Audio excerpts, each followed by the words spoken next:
മലയാള session. നന്ദി ധനേഷ് ഡോക്ടറെ. എല്ലാവർക്കും നമസ്കാരം. IFPHന്റെ 1783 പ്രതിദിന സൂം വെബിനാറിലേക്ക് എല്ലാവരെയും സ്വാഗതം ചെയ്തുകൊള്ളുന്നു. ഇന്ന് നമ്മുടെ ക്ലാസ് ആരംഭിക്കുന്നതിന് മുൻപ് ഒരു നിമിഷം ഈശ്വര പ്രാർത്ഥന. നന്ദി. ഇന്ന് നമുക്ക് അതിഥിയായി എത്തിയിരിക്കുന്നത് നമ്മളുടെ എല്ലാം പ്രിയങ്കരനായ doctor Ehya Parakkavatti, BHMS, chief physician, doctor Ehya's wellness clinic, Aluva, Kochi branch, Thiruvananthapuram, മുൻ joint secretary, media cell chairman, IFPH, IHMAയുടെ മുൻ ടീച്ചിങ് ഫാക്കൽറ്റി മെമ്പർ, 32 വർഷത്തെ ചികിത്സാനുഭവങ്ങൾ. അത്യാഹിത ഘട്ടത്തിൽ രോഗികളെയും വളർത്തുമൃഗങ്ങളെയും സസ്യങ്ങളെയും എങ്ങനെ സംരക്ഷിക്കാം എന്ന വിഷയത്തിൻ്റെ 3ാം ഭാഗമാണ് ഇന്ന് ഡോക്ടർ ക്ലാസ് എടുക്കുന്നത്. ഈ ക്ലാസ് എടുക്കുന്നതിന് ഡോക്ടർ എഹ്യ പറക്കവട്ടി സാറിനെ ആദരപൂർവ്വം ഈ പ്ലാറ്റ്ഫോമിലേക്ക് സ്വാഗതം ചെയ്തുകൊള്ളുന്നു. ഡോക്ടർക്ക് ആരംഭിക്കാം.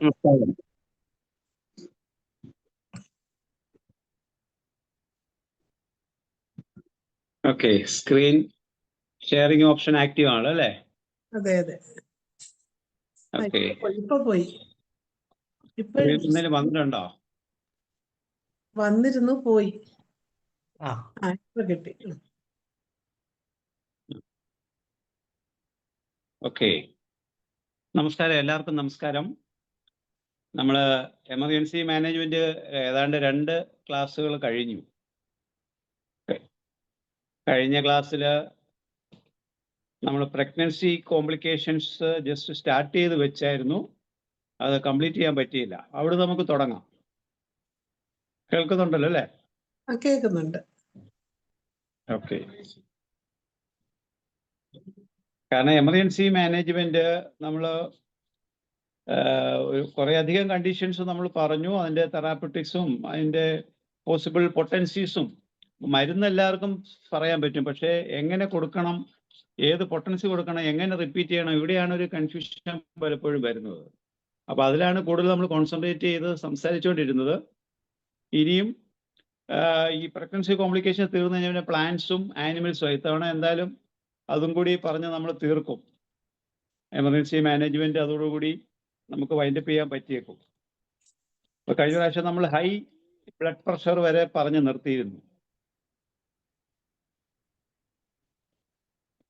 ഇനി ഡയബറ്റീസ് ആണ്, ഗെസ്റ്റേഷണൽ ഡയബറ്റീസ്. പലപ്പോഴും ഒരു കുഴപ്പമില്ലാതെ പ്രഗ്നൻ്റ് ആയിരിക്കുന്ന ലേഡീസിൽ BP കൂടുക, ഡയബറ്റിക് ആകുക എന്നുള്ളത് വളരെ കോമൺ ആയിട്ട് കാണുന്നതാണ്. അപ്പം അങ്ങനെ വന്നു കഴിഞ്ഞാൽ സാധാരണ രീതിയിൽ ഒരു ഫാമിലി ഹിസ്റ്ററി, വളരെ സ്ട്രോങ് ആയിട്ടുള്ള ഒരു ഫാമിലി ഹിസ്റ്ററി ഉണ്ടെങ്കിൽ ഡയബറ്റീസ് വരാനുള്ള സാധ്യത വളരെ കൂടുതലാണ്.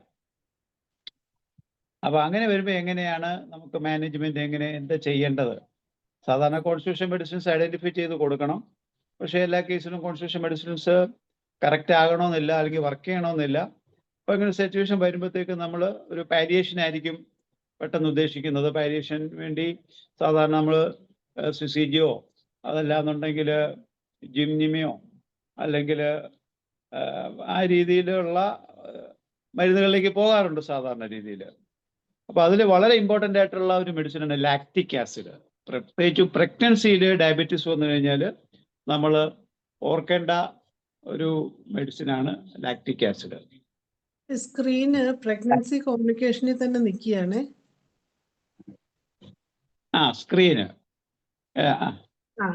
അല്ല, അത് ഹൈപ്ലർ.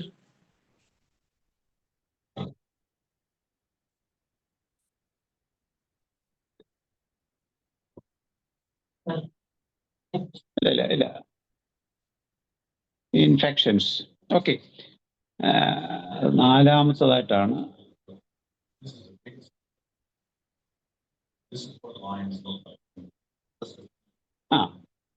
Gestational diabetes. ലാക്റ്റിക് ആസിഡ് ആണ് വളരെ കോമൺ ആയിട്ട് നമുക്ക് ഉപയോഗിക്കാൻ പറ്റുന്ന ഒരു മെഡിസിനാണ് ലാക്റ്റിക് ആസിഡ്. മറ്റു മെഡിസിൻസിലൊക്കെ നിങ്ങൾ ചിന്തിച്ചോണം, ഡയബറ്റീസിന് കൊടുക്കാൻ പറ്റുന്ന എല്ലാ ആസിഡ്സ് എല്ലാം മിക്കവാറും നമുക്ക് ഡയബറ്റീസിന്റെ മെഡിസിനായിട്ട് തന്നെ വരുന്നുണ്ട്. ലൈക്കോപോഡിയം വരുന്നുണ്ട്, പിന്നെ പാലിയേറ്റീവ് മെഡിസിൻസ്, ടിഞ്ചേഴ്സും അതുപോലുള്ള മെഡിസിൻസും ആണ്.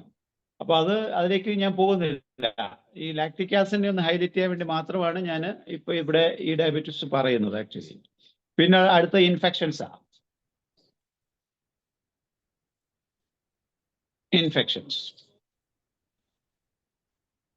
പ്രഗ്നൻസിയിൽ ഉണ്ടാകുന്ന ഏത് ഇൻഫെക്ഷനും നമുക്ക് മാനേജ് ചെയ്യാൻ പറ്റുന്ന മെഡിസിൻസ് ആണ് ഈ സിക്കൽ കോർ, അല്ലെങ്കിൽ സോറിനം, ക്രിയോസോട്ട്, കാർബോളിക് ആസിഡ്, സെപ്പിയ. അതിലെ പൊട്ടൻസി പ്രത്യേകം നോട്ട് ചെയ്തോണം.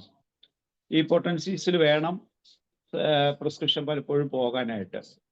മറ്റ് പൊട്ടൻസീസ് വർക്ക് ചെയ്യില്ല എന്നല്ല ഞാൻ പറയുന്നത്. കോമൺ ആയിട്ട് സാധ്യതയുള്ള അല്ലെങ്കിൽ ഓഫൺ വർക്ക് ചെയ്യുന്ന പൊട്ടൻസീസ് ആണ് ഞാൻ ഈ സൂചിപ്പിക്കുന്നത്. ഓരോരുത്തരുടെ അനുഭവത്തിൽ നിന്ന് കിട്ടിയിട്ടുള്ള പൊട്ടൻസീസ് ആണ്. അതിൽ എക്ലാംസിയ, പ്രീ എക്ലാംസിയ, അത് വളരെ ഇമ്പോർട്ടൻ്റ് ആയിട്ടുള്ള ഒരു ഇൻഫെക്ഷൻ ആണ്. പലപ്പോഴും നമുക്കൊരു 20 വീക്സ് കഴിഞ്ഞാൽ ഈ പ്രീ എക്ലാംസിയ ഉണ്ടാകാറുണ്ട്. അതിൽ ഹൈ BP വരാം, പ്രോട്ടീൻ യൂറിനിൽ ആൽബുമിൻ ലോസ് വരാൻ സാധ്യതയുണ്ട്, കാലിലൊക്കെ നീര് വരും, എഡിമ ലെക്സ്. അങ്ങനെയാണല്ലോ നമ്മൾ പ്രീ എക്ലാംസിയയുടെ സിംറ്റംസ് കാണിക്കുന്നത്. അപ്പോൾ ഈ പ്രീ എക്ലാംസിയ വന്നു കഴിഞ്ഞാൽ പലപ്പോഴും ഈ പറയുന്ന മെഡിസിൻസിലേക്കൊക്കെ നമുക്ക് പോകേണ്ടതായിട്ട് വരും. ഈ സിക്കൽ കോർ അല്ലെങ്കിൽ സോറിന്, ക്രിയോസോട്ട്, കാർബോളിക് ആസിഡ്, സെപ്പിയ, ഈ വക മെഡിസിൻസ് നമുക്ക് ഉപയോഗിക്കേണ്ടതായിട്ട് വരും. അതാണ് ഒരു ഹൈലൈറ്റ്.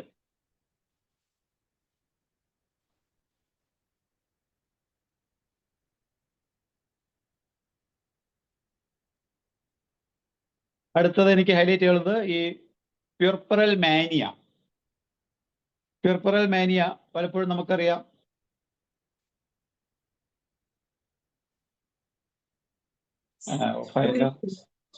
സ്ക്രീൻ പോയി. അപ്പൊ ഈ പ്യൂർപ്പറൽ മാനിയ നമുക്കറിയാം സിംസിഫ്യൂഗ, ഹയോസ്യാമസ്, പ്ലാറ്റിന, പൾസറ്റില്ല, ബരേറ്റ മൂർ ആണ്. ബരേറ്റ മൂർ, ചെറിയ സ്പെല്ലിംഗ് മിസ്റ്റേക്ക് അവിടെ ഉണ്ട്. അപ്പൊ ഈ വക മെഡിസിൻസ് ആണ് സാധാരണ നമ്മൾ ഉപയോഗിക്കാറുള്ളത് പ്യൂർപ്പറൽ മാനിയ. അതുപോലെ ലാക്ടോസിസ് ഉപയോഗിക്കാൻ പറ്റുന്ന ഒരു മരുന്നാണ് പ്യൂർപ്പറൽ മാനിയയ്ക്ക്. എനിക്ക് ഈ ആ അവസരത്തിൽ പെട്ടെന്നൊരു കേസ് ഞാൻ ഓർത്തു പോവുകയാണ്. കാരണം ഒരു കേസ് ഒരു ഡോക്ടർ തന്നെയാണ് ഡെലിവറി കഴിഞ്ഞതിന് ശേഷം, ഫസ്റ്റ് ഡെലിവറി ആയിരുന്നു. ഫസ്റ്റ് ഡെലിവറിയിൽ ബേബി വന്നൊരു ഒരു മാസമായി, 1 മന്ത് കഴിഞ്ഞപ്പോഴത്തേക്ക് ഈ ബേബി ഈ മദർ നോക്കാത്ത ഒരവസ്ഥ വന്നു. അപ്പം ഇതെൻ്റെ ബേബി അല്ല എന്നുള്ള തോന്നല്, ബേബിയെ കുളിപ്പിക്കത്തില്ല, പാല് കൊടുക്കില്ല. അങ്ങനെ വളരെ വിഷമിച്ചു. ആ പേരൻസ് വളരെ വിഷമിച്ചു. ഹസ്ബൻഡ് അറിയാതെ തന്നെ ഇത് മാനേജ് ചെയ്യുകയും വേണം. ഇങ്ങനെ ഈ കൊച്ചിനെ നോക്കുന്നില്ല എന്നുള്ളൊരവസ്ഥ വന്നു. അവര് ഉടനെ തന്നെ ഗൈനക്കോളജിസ്റ്റിനെ കൺസൾട്ട് ചെയ്തു. അപ്പോൾ ഗൈനക്കോളജിസ്റ്റ് പറഞ്ഞു, ഇത് പിന്നെ സാധാരണ ഡെലിവറി കഴിഞ്ഞ് ചിലർക്ക് ഇങ്ങനെ ഉണ്ടാകും, നിങ്ങളൊരു സൈക്യാട്രിസ്റ്റിനെ കാണണമെന്ന് പറഞ്ഞു. അപ്പോൾ സൈക്യാട്രിസ്റ്റിനെ കാണണമെന്ന് പറയുമ്പോൾ അവർ പേടിച്ചുപോയി.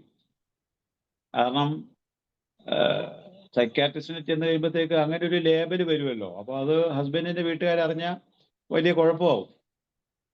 അപ്പോൾ അവരെന്ത് ചെയ്തു, അവരുടെ ഫാദർ എന്നെ സമീപിക്കുകയാണ്, ഇങ്ങനത്തെ പ്രശ്നമുണ്ട്, നമുക്ക് ഹോമിയോപ്പതിയിൽ എന്തെങ്കിലും ചെയ്യാൻ പറ്റുമോ എന്ന് ചോദിക്കുക. അപ്പോൾ സിംറ്റംസ് ചോദിച്ചപ്പം കൊച്ചിനെ ഇടയ്ക്കൊക്കെ ചില ദിവസങ്ങളിൽ ഭയങ്കരമായിട്ട് താലോലിക്കും, പാല് കൊടുക്കും, കുളിപ്പിക്കും, പൗഡർ ഇടും, എല്ലാം ശരിയാവും. ചില ദിവസങ്ങളിൽ പെട്ടെന്ന് ഒരു അവർഷണം അങ്ങ് വരും. ഇത് എൻ്റെ കുട്ടിയല്ല, ഞാൻ പാല് കൊടുക്കില്ല, ഞാൻ കുളിപ്പിക്കത്തില്ല, ഞാൻ നോക്കത്തില്ല, ഈവൻ കൊച്ചിനെ കൊല്ലണമെന്ന് വരെ തോന്നുന്ന ഒരവസ്ഥയിലേക്ക് ഈ മദർ വരും. ഇതായിരുന്നു സിറ്റുവേഷൻ. അപ്പോൾ ഈ പ്യൂർപ്പറൽ മാനിയയിൽ നമ്മൾ റെപ്പർട്ടറി എടുത്ത് നോക്കിക്കഴിഞ്ഞാൽ കോമൺ ആയിട്ട് കാണുന്ന മെഡിസിൻസ് ആണ് ഞാൻ ഇതിനകത്ത് എഴുതി വെച്ചിരിക്കുന്നത്.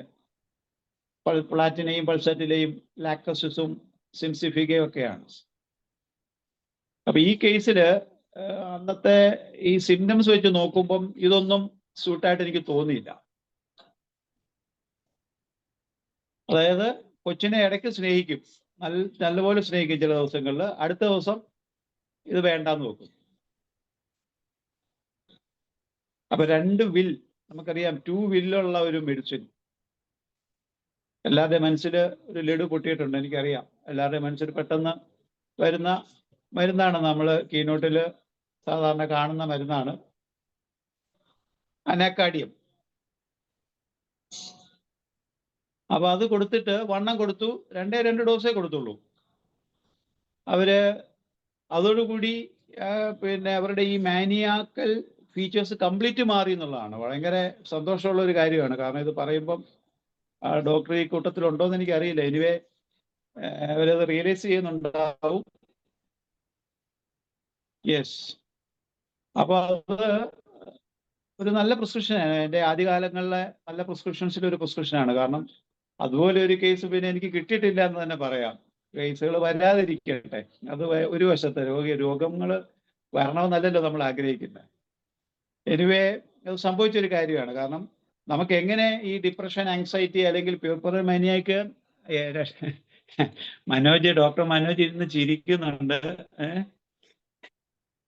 ഒരു ഡോക്ടർ രോഗികൾ വരണ്ട എന്ന് ആഗ്രഹിക്കുന്നത് സന്തോഷമുള്ള കാര്യമാണ് അല്ലെ? ഒരു വശത്ത് നമ്മുടെ ചിന്ത എപ്പോഴും രോഗങ്ങൾ വന്നാൽ ഹോമിയോപ്പതി മരുന്ന് കൊടുക്കണമെന്നേ നമ്മൾ ആഗ്രഹിക്കുന്നു. രോഗം ഉണ്ടാകണമെന്ന് ഒരിക്കലും നമ്മൾ ആഗ്രഹിക്കുന്നില്ല.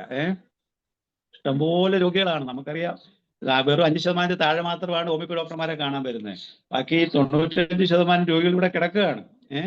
അതിലൊരു 10% കൂടി വന്നു കഴിഞ്ഞാൽ ഇവിടുത്തെ ഹോമിയോ ഡോക്ടർമാർ മുഴുവൻ ഇച്ഛ എഴുതും. അതാ വേറൊരു അവസ്ഥ. ഓക്കെ, അടുത്തത് മിസ്കാരേജ്. മിസ്കാരേജ് മൂന്നാമത് കേട്ടോ.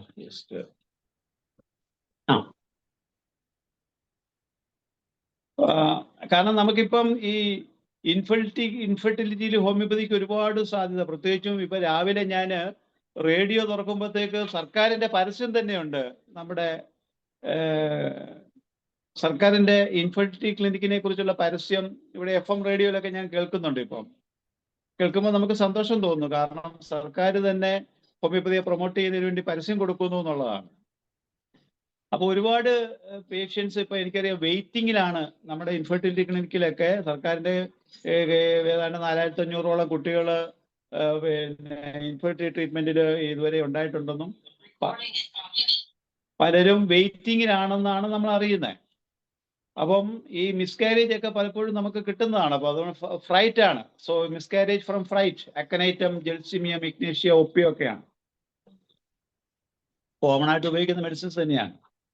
ഫ്രം ഇഞ്ചുറീസ് ആണെന്നുണ്ടെങ്കിൽ മിക്ക റെസ്റ്റോക്സും ഇമ്പോർട്ടൻ്റ് ആയിട്ട് വരുന്നുണ്ട്. മിസ്കാരേജ്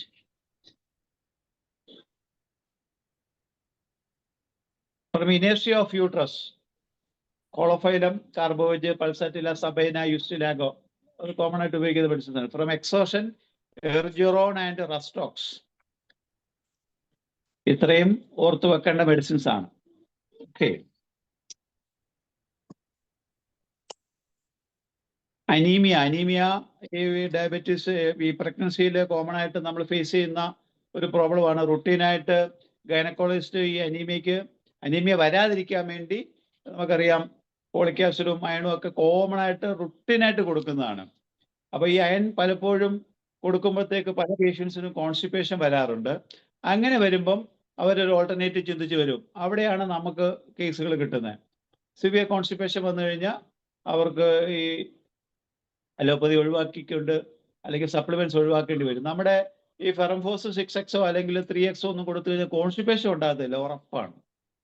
അവിടെയാണ് നമ്മുടെ ഒരു സാധ്യത നമ്മൾ യൂട്ടിലൈസ് ചെയ്യേണ്ടത്. പിന്നെ മറ്റ് അനീമിയയുടെ നമ്മുടെ കോമൺ ആയിട്ട് കൊടുക്കുന്ന മറ്റ് മെഡിസിൻസും ഒക്കെ നിങ്ങൾ ചിന്തിച്ചോണം, ഞാൻ അതിലേക്ക് പോകുന്നില്ല. പിന്നെ എക്ടോപിക് പ്രഗ്നൻസി, അതിൻ്റെ ഒരു സാധ്യത എന്താണെന്നുള്ളത് എനിക്ക് പറയാൻ പറ്റുന്നില്ല. ഞാൻ അങ്ങനെ കേസ് എനിക്ക് കിട്ടിയിട്ടില്ല. ഇതിനകത്ത് സീനിയേഴ്സ് ഇരിപ്പുണ്ട്. എക്ടോപിക് പ്രഗ്നൻസിയിൽ അത് ഒഴിവാക്കാൻ വേണ്ടി എന്ത് സാധ്യതയുള്ളതെന്നുള്ളത് നമുക്കത് പിന്നീട് ഡിസ്കഷനിൽ നമുക്ക് പറയാം. പ്ലാസന്റ പ്രിവിയ മെഡിസിൻസ് എഴുതിയിട്ടുണ്ട്. എറിജറോൺ, ഇപ്പിക്കാക്, നക്സോമിക്ക, സബൈന, സെപ്പിയ, വെറാട്രോ ആൽബാണ്. ഒരു സ്പെല്ലിംഗ് മിസ്റ്റേക്ക് ഉണ്ട്, കാരണം കുറച്ച് ധൃതിയിൽ പ്രിപ്പയർ ചെയ്ത സ്ലൈഡ് ആയതുകൊണ്ടാണ്. വെറാട്രോ ആൽബാണ്. ആരും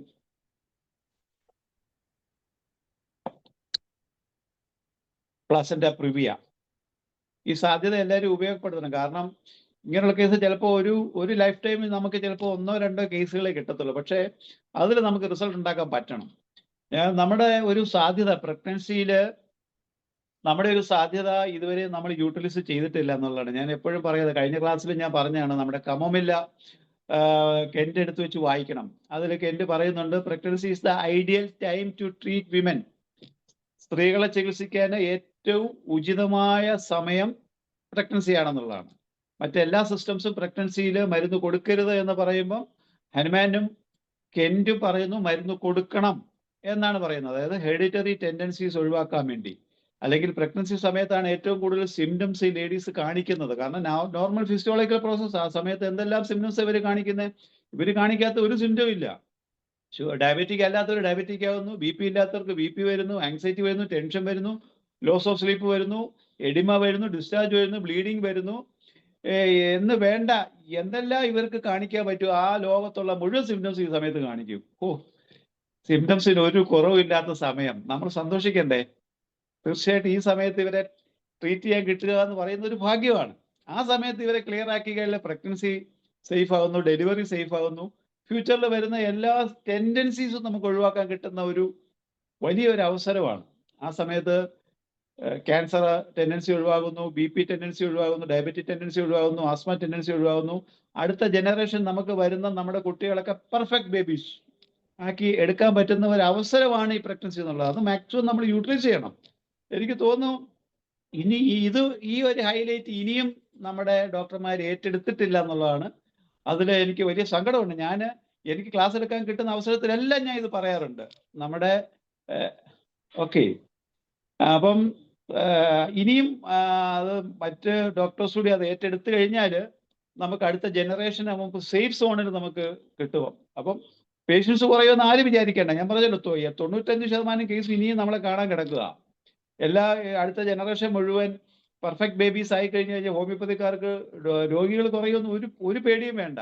കാരണം ഇവിടെ മറ്റ് സിസ്റ്റംസ് ഉള്ളിടത്തോളം കാലം നമുക്ക് രോഗത്തിന് ഒരു കുറവുണ്ടാകില്ല, രോഗികളെ കിട്ടുക ചെയ്യും. അല്ലേ ഡോക്ടറെ മനോജ്? ഓക്കെ, അടുത്തത് ഡിലേയ്ഡ് ലേബർ. ഡിലേയ്ഡ് ലേബറിൽ നമുക്കറിയാം, ഇപ്പം ഈ ഓസ് ഡയലറ്റേഷൻ വെച്ചിട്ടാണ് 1 ഫിംഗർ ബ്രെഡ്ത്ത് 2 ഫിംഗർ ബ്രെഡ്ത്ത് എന്നൊക്കെയാണ് ഈ ഗൈനക്കോളജിസ്റ്റ് അസസ് ചെയ്യുന്നത്. അങ്ങനെ ഒരു 10 സെന്റിമീറ്റേഴ്സ് ആണ് maximum os dilatation. 10 centimetre 10 centimetre കഴിഞ്ഞാൽ ഡെലിവറി നടക്കണം. ഇതാണ് അതിൻ്റെ ഒരു പിക്ചർ. അപ്പോൾ അവരെപ്പോഴും അസസ് ചെയ്യുന്നത് വന്ന് പറയുന്നത് 1 ഫിംഗർ ബ്രെഡ്ത്ത് ആയുള്ളൂ അല്ലെങ്കിൽ 2 ഫിംഗർ ബ്രെഡ്ത്ത് ആയുള്ളൂ, ഉടനെ ഡെലിവറി ഇല്ല എന്നിങ്ങനെ പറഞ്ഞുകൊണ്ടിരിക്കും. അപ്പൊ ഇവിടെ നമ്മുടെ ഒരു സാധ്യത വളരെ വലുതാണ്. നമുക്ക് ഏറ്റവും കൂടുതൽ നോർമൽ ഡെലിവറി ഉണ്ടാക്കിയെടുക്കാൻ പറ്റുന്ന ഒരു സിസ്റ്റമാണ് ഹോമിയോപ്പതി. അതെല്ലാവരും ഒരുമിച്ചൊന്ന് മനസ്സ് വെച്ച് കഴിഞ്ഞാൽ ഇവിടുത്തെ സിസേറിയൻ ഒരു 5% കുറയ്ക്കാൻ പറ്റുമെന്ന് എനിക്ക് തോന്നിക്കുന്നത്. കാരണം നമ്മുടെ വീട്ടിലുള്ള പ്രഗ്നന്റ് ലേഡീസ് തന്നെ നിങ്ങൾ മരുന്ന് കൊടുത്ത് വിടുക. കാരണം ഞാൻ എപ്പോഴും പറയുന്നത്, എൻ്റെ മിസ്സസ് തേർഡ് ഡെലിവറിയിൽ പോയപ്പോഴത്തേക്ക് ഞാൻ 2 കുപ്പി കോളോഫൈലും കൊടുത്താ വിട്ടെ. അപ്പൊ അവിടെ ചെല്ലുമ്പോൾ ഇവര് കൊടുക്കുകയും എല്ലാം ഊരി ഹസ്ബൻഡിന്റെ കയ്യിലും ബൈസ്റ്റാൻഡേഴ്സിന്റെ കയ്യിലും കൊടുക്കും. ഒരു സാധനം അകത്തോട്ട് കയറ്റില്ല. എങ്ങനെ നമ്മളെ 2 കുപ്പി മരുന്നകത്ത് എത്തിക്കും? പിന്നെ വൈഫിനെ പറഞ്ഞ് ഒളിച്ചു കിടത്തുക എന്നുള്ളതാണ്. അവര് സ്വർണ്ണമെല്ലാം ഊരി തരും, ഇട്ടിരുന്ന ഡ്രസ്സെല്ലാം ഊരി തരും. പിന്നെ അവരുടെ ഡ്രസ്സിലാണല്ലോ തിയേറ്ററിലോട്ട് കയറ്റുന്നത്.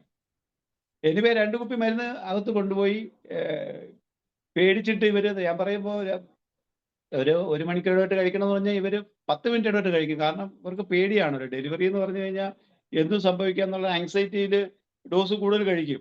എനിവേ 2 കുപ്പി മെഡിസിന് ഒരു 6 മണിക്കൂറിനുള്ളിൽ അകത്ത് ആക്കി എന്നുള്ളതാണ്. അപ്പൊ എന്താ സംഭവിച്ചതെന്ന് വെച്ച് കഴിഞ്ഞാല്, ഈ ഡെലിവറി സമയത്ത് ഒരു 10 ബെഡ് അവിടെ കിടപ്പുണ്ട്. അപ്പൊ 1 ഫിംഗർ ഡയലറ്റേഷൻ ഉള്ളവർ ആദ്യം, പിന്നെ 2 ഡയലറ്റേഷൻ അടുത്തത്, ഇങ്ങനെ കിടത്തിയിരിക്കുകയാണ്. അപ്പൊ ഇത് ഈ ഡയലറ്റേഷൻ കൂടി വന്നു കഴിഞ്ഞാൽ നേരെ ലേബർ റൂമിലോട്ട് ഡയറക്റ്റ് അങ്ങ് കയറും. ഒന്നെങ്കിൽ സിസേറിയൻ അല്ലെങ്കിൽ നോർമൽ ഡെലിവറി. അപ്പൊ ഞാൻ ചെന്ന് ചോദിക്കുകയാണ്, ഡോക്ടറെ ഉടനെ ഡെലിവറി ഉണ്ടോ? ടു ഫിംഗർ പ്രിന്റ് ഡയലിറ്റേഷൻ ആയിട്ടുള്ള ഓസ് ഡയലിറ്റ് ചെയ്തിട്ടില്ല. ഇവിടെ 10 ഡയലിറ്റേഷൻ ഉള്ളവർ ഇവിടെ കിടക്കുമ്പോഴത്തേക്കാണ് ഈ 1ഉം 2ഉം വന്ന് ചോദിക്കുന്നത്. എന്നെ അവര് ഒരുമാതിരി മാറ്റി വിട്ട്. ഞാൻ വളരെ സങ്കടപ്പെട്ട് ഇനി ഉടനെ ഒന്നും ഡെലിവറി ഇല്ലല്ലോ എന്ന് സങ്കടപ്പെട്ട് നിൽക്കുമ്പോഴത്തേക്കാണ് ഒരു 5 മിനിറ്റ് കഴിഞ്ഞില്ല, അതിന് മുമ്പേ വിളി വരുന്നത്. ആളുണ്ടോ, സീനയുടെ ആളുണ്ടോ എന്ന് ചോദിച്ചു. ഞാൻ പിന്നെ എന്തോന്ന്, ഡെലിവറി കഴിഞ്ഞെന്ന്. അവിടെ 10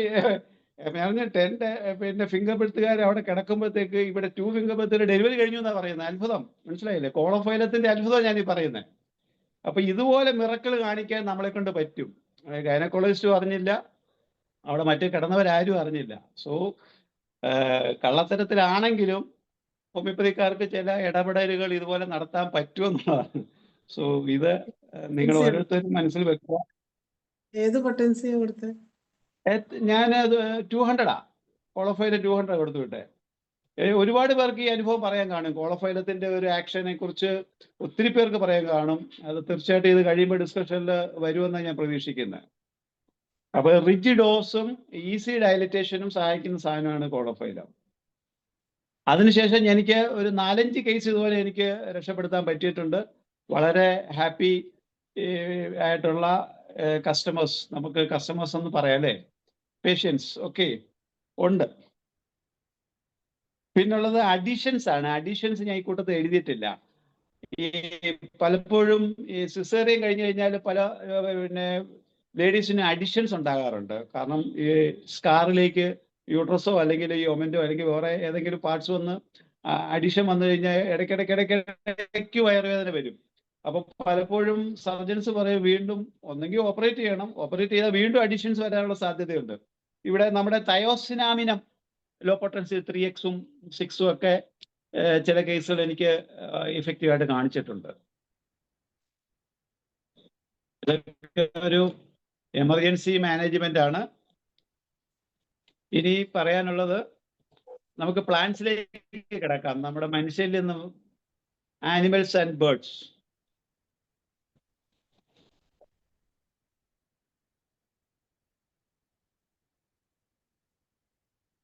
ഞാൻ കഴിഞ്ഞ ഏപ്രിൽ 10 ഹനുമാൻസ് ബർത്ത്ഡേ അന്ന് ഒരു ആർട്ടിക്കിൾ എഴുതിയിട്ടുണ്ടായിരുന്നു. കാരണം മണ്ണ് നന്നായാൽ മനുഷ്യൻ നന്നായി എന്ന് പറഞ്ഞ ഒരു ആർട്ടിക്കിൾ. എത്ര പേര് അത് വായിച്ചു എന്ന് എനിക്ക് അറിയില്ല. വാട്സപ്പിൽ ഒന്ന് എടുക്കൂ.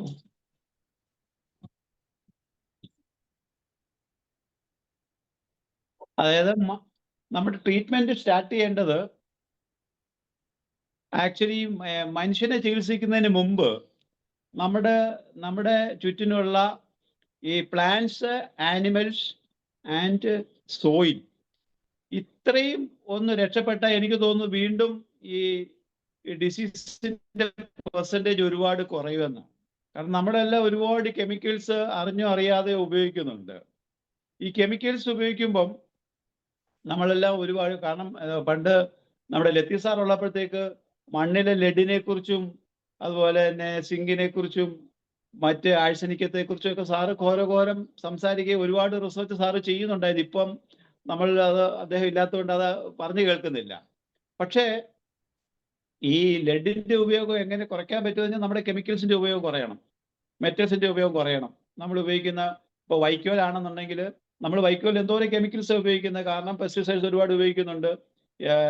കൂടുതൽ ഈൽഡ് കിട്ടാൻ വേണ്ടി ഒരുപാട് കെമിക്കൽസ് നമ്മൾ അനാവശ്യമായിട്ട് ഉപയോഗിച്ചു വരുന്നുണ്ട്.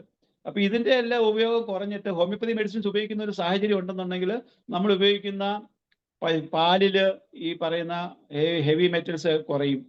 നമുക്കറിയാം മിൽക്ക് എടുത്തു കഴിഞ്ഞാൽ അതിനകത്ത് DDTയുടെ അളവും അല്ലെങ്കിൽ ആഴ്സനിക്കിന്റെ അളവും ഒക്കെ ഒരുപാട് കൂടുതലാണ്. നമ്മൾ ശരിക്കും ലാബിൽ കൊണ്ടുപോയി നമ്മൾ കുടിക്കുന്ന മിൽക്ക് ഒന്ന് അനലൈസ് ചെയ്ത് കഴിഞ്ഞാൽ നമ്മൾ ആ പാൽ ഒരിക്കലും കുടിക്കില്ല. എനിക്കറിയാം മിൽമയിൽ വർക്ക് ചെയ്യുന്ന ഒരു റിസർച്ച് ഓഫീസർ ഉണ്ടായിരുന്നു ആ തിരുവനന്തപുരം ഡയറിയിൽ. അദ്ദേഹം അവിടുത്തെ പാല് കുടിക്കില്ല.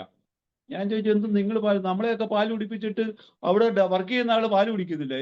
അപ്പൊ പറഞ്ഞേ ഡോക്ടറെ ഞാൻ ഡെയിലി ഇത് അവിടുത്തെ ഈ പ്രോസസ്സ് കാണുന്നതല്ലേ. പാസ്ചറൈസേഷൻ ഒക്കെ ഇടയ്ക്ക് വന്ന് കറണ്ട് പോയി കഴിഞ്ഞാൽ പിന്നെ പാസ്ചറൈസേഷൻ അവിടെ നിൽക്കുക, പിന്നെ പാക്കിങ് അവരെ നടക്കുന്നത്, മനസ്സിലായില്ലേ?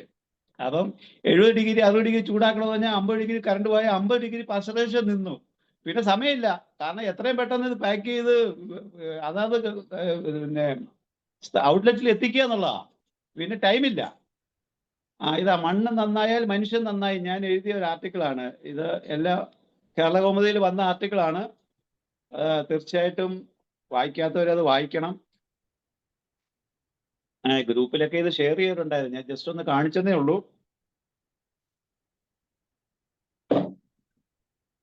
ഇതില് ഈ ഒരു കാര്യമാണ് ഞാൻ പറയുന്നത്. കാരണം ട്രീറ്റ്മെന്റ് സ്റ്റാർട്ട് ചെയ്യേണ്ടത് മണ്ണിൽ നിന്നാണ്. നമ്മുടെ പ്ലാന്റ്സിനൊക്കെ നമ്മുടെ മരുന്ന് കൊടുക്കേണ്ട ഒരു അവസ്ഥയിലേക്ക് നമ്മൾ ഓരോരുത്തർ പല രാജ്യങ്ങളിലും ഒരുപാട് റിസർച്ച് നടക്കുന്നുണ്ട്. നിങ്ങൾ ജസ്റ്റ് ഒന്ന് ഗൂഗിൾ ചെയ്താൽ അറിയാം. പല രാജ്യങ്ങളിലും പിന്നെ പല ഈൽഡ്, അതായത് പല ഇപ്പൊ പാഡി ഈൽഡ് അല്ലെങ്കിൽ ടൊമാറ്റോയില് ഒക്കെ ഹോമിയോപ്പതി മെഡിസിൻ മാത്രം ഉപയോഗിച്ച് നല്ല ഈൽഡ് ഉണ്ടാക്കുന്ന ചില കൺട്രീസ് നമ്മൾ കാണുന്നുണ്ട് ഇപ്പം. അപ്പൊ അവിടെ നമ്മൾ അറിയുന്നില്ലെന്നേ ഉള്ളൂ, നമ്മുടെ ഇടയിലും ഒരുപാട് കർഷകര് ഹോമിയോപ്പതി മെഡിസിൻസ് ഉപയോഗിക്കുന്നുണ്ട്. നിങ്ങളെ ഫേസ്ബുക്കിലൊക്കെ തുറന്നു കഴിഞ്ഞാൽ ഒരുപാട് പരസ്യം ഇപ്പൊ കാണുന്നുണ്ട്. ഹോമിയോപ്പതി മെഡിസിൻസ് ഉപയോഗിച്ച് ഫലം കിട്ടിയവരുടെ ഒരുപാട് പേര് അവരുടെ ഹൈലൈറ്റ്സ് പറയുന്നുണ്ട്. അപ്പൊ ഇത് ഈ കൂടുതലായിട്ട് ആൾക്കാർ ഉപയോഗിച്ച് തുടങ്ങണമെന്ന് എനിക്ക് പറയാനുള്ളത്. മനസ്സിലായില്ലേ? മാറ്റിക്കോളൂ. അപ്പൊ ഇവിടെ ഇനി നമുക്ക് പിന്നെ ആനിമൽസ് ആൻഡ് ബേർഡ്സിലേക്ക് തന്നെ പോകാം തിരിച്ച്.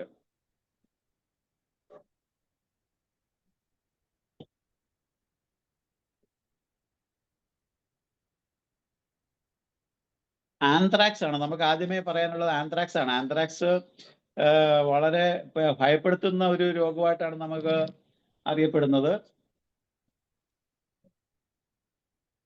അതില് എത്ര നമ്മളെ അന്വേഷിച്ച് എത്ര പേര് വരും എന്നറിയില്ല. പക്ഷേ നമ്മുടെ വെറ്റിനറി സർജൻ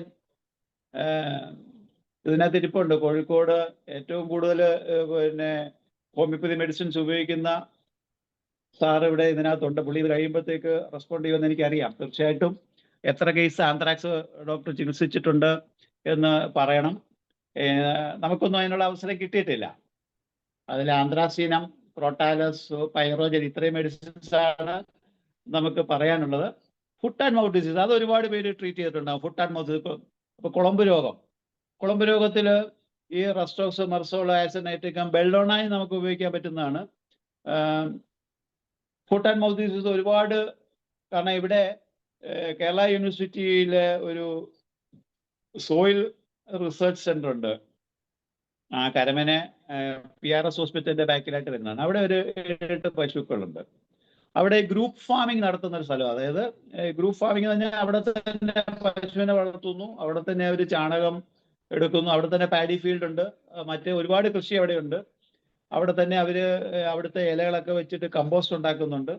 അങ്ങനെ ഒരുപാട് വെജിറ്റബിൾസ് അവിടെ പ്രൊഡക്ഷൻ ഉള്ള ഒരു സ്ഥലമാണ്. അപ്പൊ ഈ ഗ്രൂപ്പ് ഫാമിംഗ് വളരെ ആദായകരമാണ്. അത് എല്ലാവരും ഉപയോഗപ്പെടുത്തണം എന്നുള്ള ഒരു റിസർച്ചാണ് അവിടെ നടക്കുന്നത്.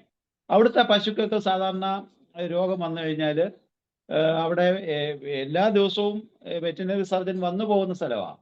പക്ഷേ അവിടെ മാസ്റ്റൈറ്റിസോ ഫുട്ട് ആൻഡ് മൗത്ത് ഡിസീസോ വന്നു കഴിഞ്ഞാൽ ഹോമിയോപ്പതി മെഡിസിൻസ് കൊടുക്കാൻ ചില റിസർച്ച് ഓഫീസേഴ്സ് വില്ലിങ് ആകാറുണ്ട്. അവർ പറയുന്നത് ഒരു മാസ്റ്റൈറ്റിസോ ഒരു ഫുട്ട് ആൻഡ് മൗത്ത് ഡിസീസോ വന്നു കഴിഞ്ഞാൽ 25-30 ലിറ്റർ പിന്നെ ഈൽഡുള്ള ഒരു പശുവിന് ആന്റിബയോട്ടിക്സാണ് കൊടുക്കുന്നെങ്കിൽ പിന്നെ ഈൽഡ് പെട്ടെന്ന് 10 ലിറ്റർ താഴെയായിട്ട് അങ്ങ് വരും. അതായത് 5 ലിറ്ററോ അല്ലെങ്കിൽ അപ്പൊ അങ്ങനെ 5 ലിറ്റർ ഈ 30 ലിറ്റർ കറക്കുന്ന പശുവിന് 5 ലിറ്റർ പിന്നെ ഈൽഡേ ഉള്ളെങ്കിൽ ഈ ഗ്രൂപ്പ് ഫാമിങ് ഭയങ്കര നഷ്ടമാണ് എന്നായിരിക്കും ഏറ്റവും അവസാനം വർഷാവസാനം കണക്ക് വരുമ്പോഴത്തേക്ക് ഗ്രൂപ്പ് ഫാമിങ് നഷ്ടത്തിലേ പോകത്തുള്ളൂ. അപ്പൊ ഗ്രൂപ്പ് ഫാമിങ് ലാഭകരമാണ് എന്നാണ് ഇവർക്ക് പ്രൂവ് ചെയ്യേണ്ടത്. എങ്കിൽ മാത്രമേ അവർക്ക് സെൻട്രൽ ഫണ്ടൊക്കെ വരുന്ന സ്ഥാപനമാണ്, ഫണ്ട് വരത്തുള്ളൂ. ഗ്രൂപ്പ് ഫാമിങ് നഷ്ടമാണെന്നുണ്ടെങ്കിൽ അത് അടച്ചു പൂട്ടാൻ പറയും. അപ്പൊ ഇവർക്ക് അലോപ്പതി മെഡിസിൻ അവിടെ മാറ്റി വെച്ചിട്ട് ഹോമിയോപ്പതി കൊടുത്തു കഴിഞ്ഞാൽ അവർക്കറിയാം അസുഖം കുറഞ്ഞു കഴിഞ്ഞാൽ പിറ്റേ ദിവസം മുതൽ സെയിം ഈൽഡ് കിട്ടും. അത് അവർക്ക് അറിയാവുന്ന 1-2 ഓഫീസേഴ്സ് ഉണ്ട്. അതുകൊണ്ട് അവര് കഴിയുന്നത്ര ഹോമിയോപ്പതി മെഡിസിൻ കൊടുക്കാൻ വേണ്ടി താല്പര്യം കാണിക്കുമായിരുന്നു. അങ്ങനെ നമ്മൾ കൊടുത്തിട്ടുമുണ്ട്, നല്ല റിസൾട്ട് അവിടെ കിട്ടിയിട്ടുമുണ്ട്. അങ്ങനെയാണ് ഞാൻ ഈ ഫുട്ട് ആൻഡ് മൗത്ത് ഡിസീസും മാസ്റ്റൈറ്റിസും ഒക്കെ കൂടുതലായിട്ട് ട്രീറ്റ് ചെയ്യുന്നത്. ആ മാസ്റ്റൈറ്റിസും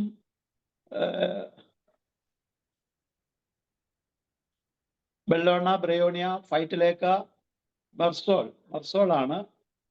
വേറെ മെഡിസിൻസ് കാണും മാസ്റ്റൈറ്റിസിൽ ഉപയോഗിക്കാവുന്ന. ഇതിന്റെ പൊട്ടൻസീസ് ഇമ്പോർട്ടൻ്റ് ആണ്. കാരണം പലരും 1 ഉപയോഗിക്കുന്നവരുണ്ട്, അതുപോലെ തന്നെ 200 ഉപയോഗിക്കുന്നവരുണ്ട്. ഞാൻ പലപ്പോഴും 200 ആണ് ഉപയോഗിച്ച് എനിക്ക് റിസൾട്ട് കിട്ടിയിട്ടുള്ളത്. ഭയങ്കരമായിട്ട് ഹോമിയോപ്പതിക്കാർക്ക് ഇടപെടാൻ പറ്റുന്നതാണ്. കാരണം ഇത് ആരുടെയെങ്കിലും വെറ്റിനറി സർജൻസിന്റെ അണ്ടറിൽ, അതായത് അവരുടെ ഒരു സജഷനും കൂടി, അല്ലെങ്കിൽ അവരെ കൊണ്ട് മെഡിസിൻ കൊടുപ്പിക്കുവാൻ വേണ്ടി നമ്മൾ പിന്നെ പ്രയത്നിക്കണമെന്നാണ് ഞാൻ പറയുന്നത്. മനസ്സിലായില്ലേ? നമുക്ക് സ്വന്തമായിട്ട് മരുന്ന് കൊടുക്കുമ്പം കുറച്ച് റെസ്ട്രിക്ഷൻസ് ഉണ്ട്. ഹോമിയോപ്പതി ഡോക്ടർമാർക്ക് ആനിമൽസിനെ ട്രീറ്റ് ചെയ്യാൻ പാടില്ല എന്നൊക്കെയുള്ള എഴുതി വെക്കാത്ത ചില റൂൾസും നമ്മുടെ കേരളത്തിൽ, പ്രത്യേകിച്ച് കേരളത്തിൽ നിലനിൽക്കുന്നുണ്ട്. അപ്പൊ കൊടുക്കുമ്പോൾ കുറച്ച് കോഷ്യസ് ആയിരിക്കണം. പിന്നുള്ളത് ഏവിയൻ ഫ്ലൂവിന് അതിനുമുണ്ട് റാബീസ്. എനിക്ക് തോന്നുന്നത് കഴിഞ്ഞ വർഷം ഏറ്റവും കൂടുതൽ ഹോമിയോപ്പതിക്കാർ ഡിസ്കസ് ചെയ്ത ഒരു സബ്ജക്റ്റ് ആനിമൽസിന്റെ കാര്യത്തിൽ റാബീസ്. കാരണം ഇവിടെ നമുക്കറിയാം വാക്സിൻ കൊടുത്ത പല കുട്ടികളും മരിക്കുന്നതായിട്ട് നമ്മുടെ ശ്രദ്ധയിൽ പെടുകയും അത് ഈ ഫോറത്തിൽ ഒരുപാട് പ്രാവശ്യം നമ്മൾ ഡിസ്കസ് ചെയ്തിട്ടുണ്ട്. ഞാൻ അതിലേക്ക് കൂടുതലായിട്ട് പോകുന്നില്ല. ഹൈഡ്രോഫോബിനം, സമോണിയം, ബെൽഡോണ, ലൈസിൻ ഒക്കെ നമുക്കറിയാം കൂടുതലായിട്ട് ഉപയോഗിക്കാൻ പറ്റുന്ന മരുന്നാണ്. എൻ്റെ 32 വർഷത്തെ അനുഭവത്തിൽ ഒരുപാട് കേസുകൾ പൂച്ച മാന്തി, പട്ടി മാന്തി, പട്ടി കടിച്ചു, അല്ലെങ്കിൽ പൂച്ച കടിച്ചു, എലി കടിച്ചു എന്നൊക്കെ പറഞ്ഞ് വന്നിട്ടുണ്ട്. ഞാൻ എൻ്റെ അനുഭവത്തിൽ ഈ ലഡംപാൽ ടിഞ്ചർ എക്സ്റ്റേണൽ ആയിട്ട് പുരട്ടാൻ കൊടുക്കും, ലഡംപാൽ ഇന്റേണൽ കൊടുക്കും, APIS 200 ഇന്റേണൽ കൊടുക്കും. ഒരു കേസും ഇതുവരെ ഈ 32 വർഷത്തിൽ ഒരു കേസും റാബീസ് ആയിട്ടില്ല, പോയിസണസ് ആയിട്ടില്ല, ടെറ്റനസ് ഉണ്ടായിട്ടില്ല. അത് എൻ്റെ അനുഭവമാണ്. ഇതുപോലെ ഒരുപാട് പേർക്ക് ഇതിനകത്ത് പറയാൻ അനുഭവം ഉണ്ടായിരിക്കും. തീർച്ചയായിട്ടും കേസ് വന്നാൽ നമുക്ക് ട്രീറ്റ് ചെയ്യാം. എൻ്റെ ഹോമിയോപ്പതിക്കാരെ ഇപ്പോൾ എക്യുപ്ഡ് ആണെന്ന് എനിക്ക് ഉറപ്പുമാണ്. മനസ്സിലായില്ലേ?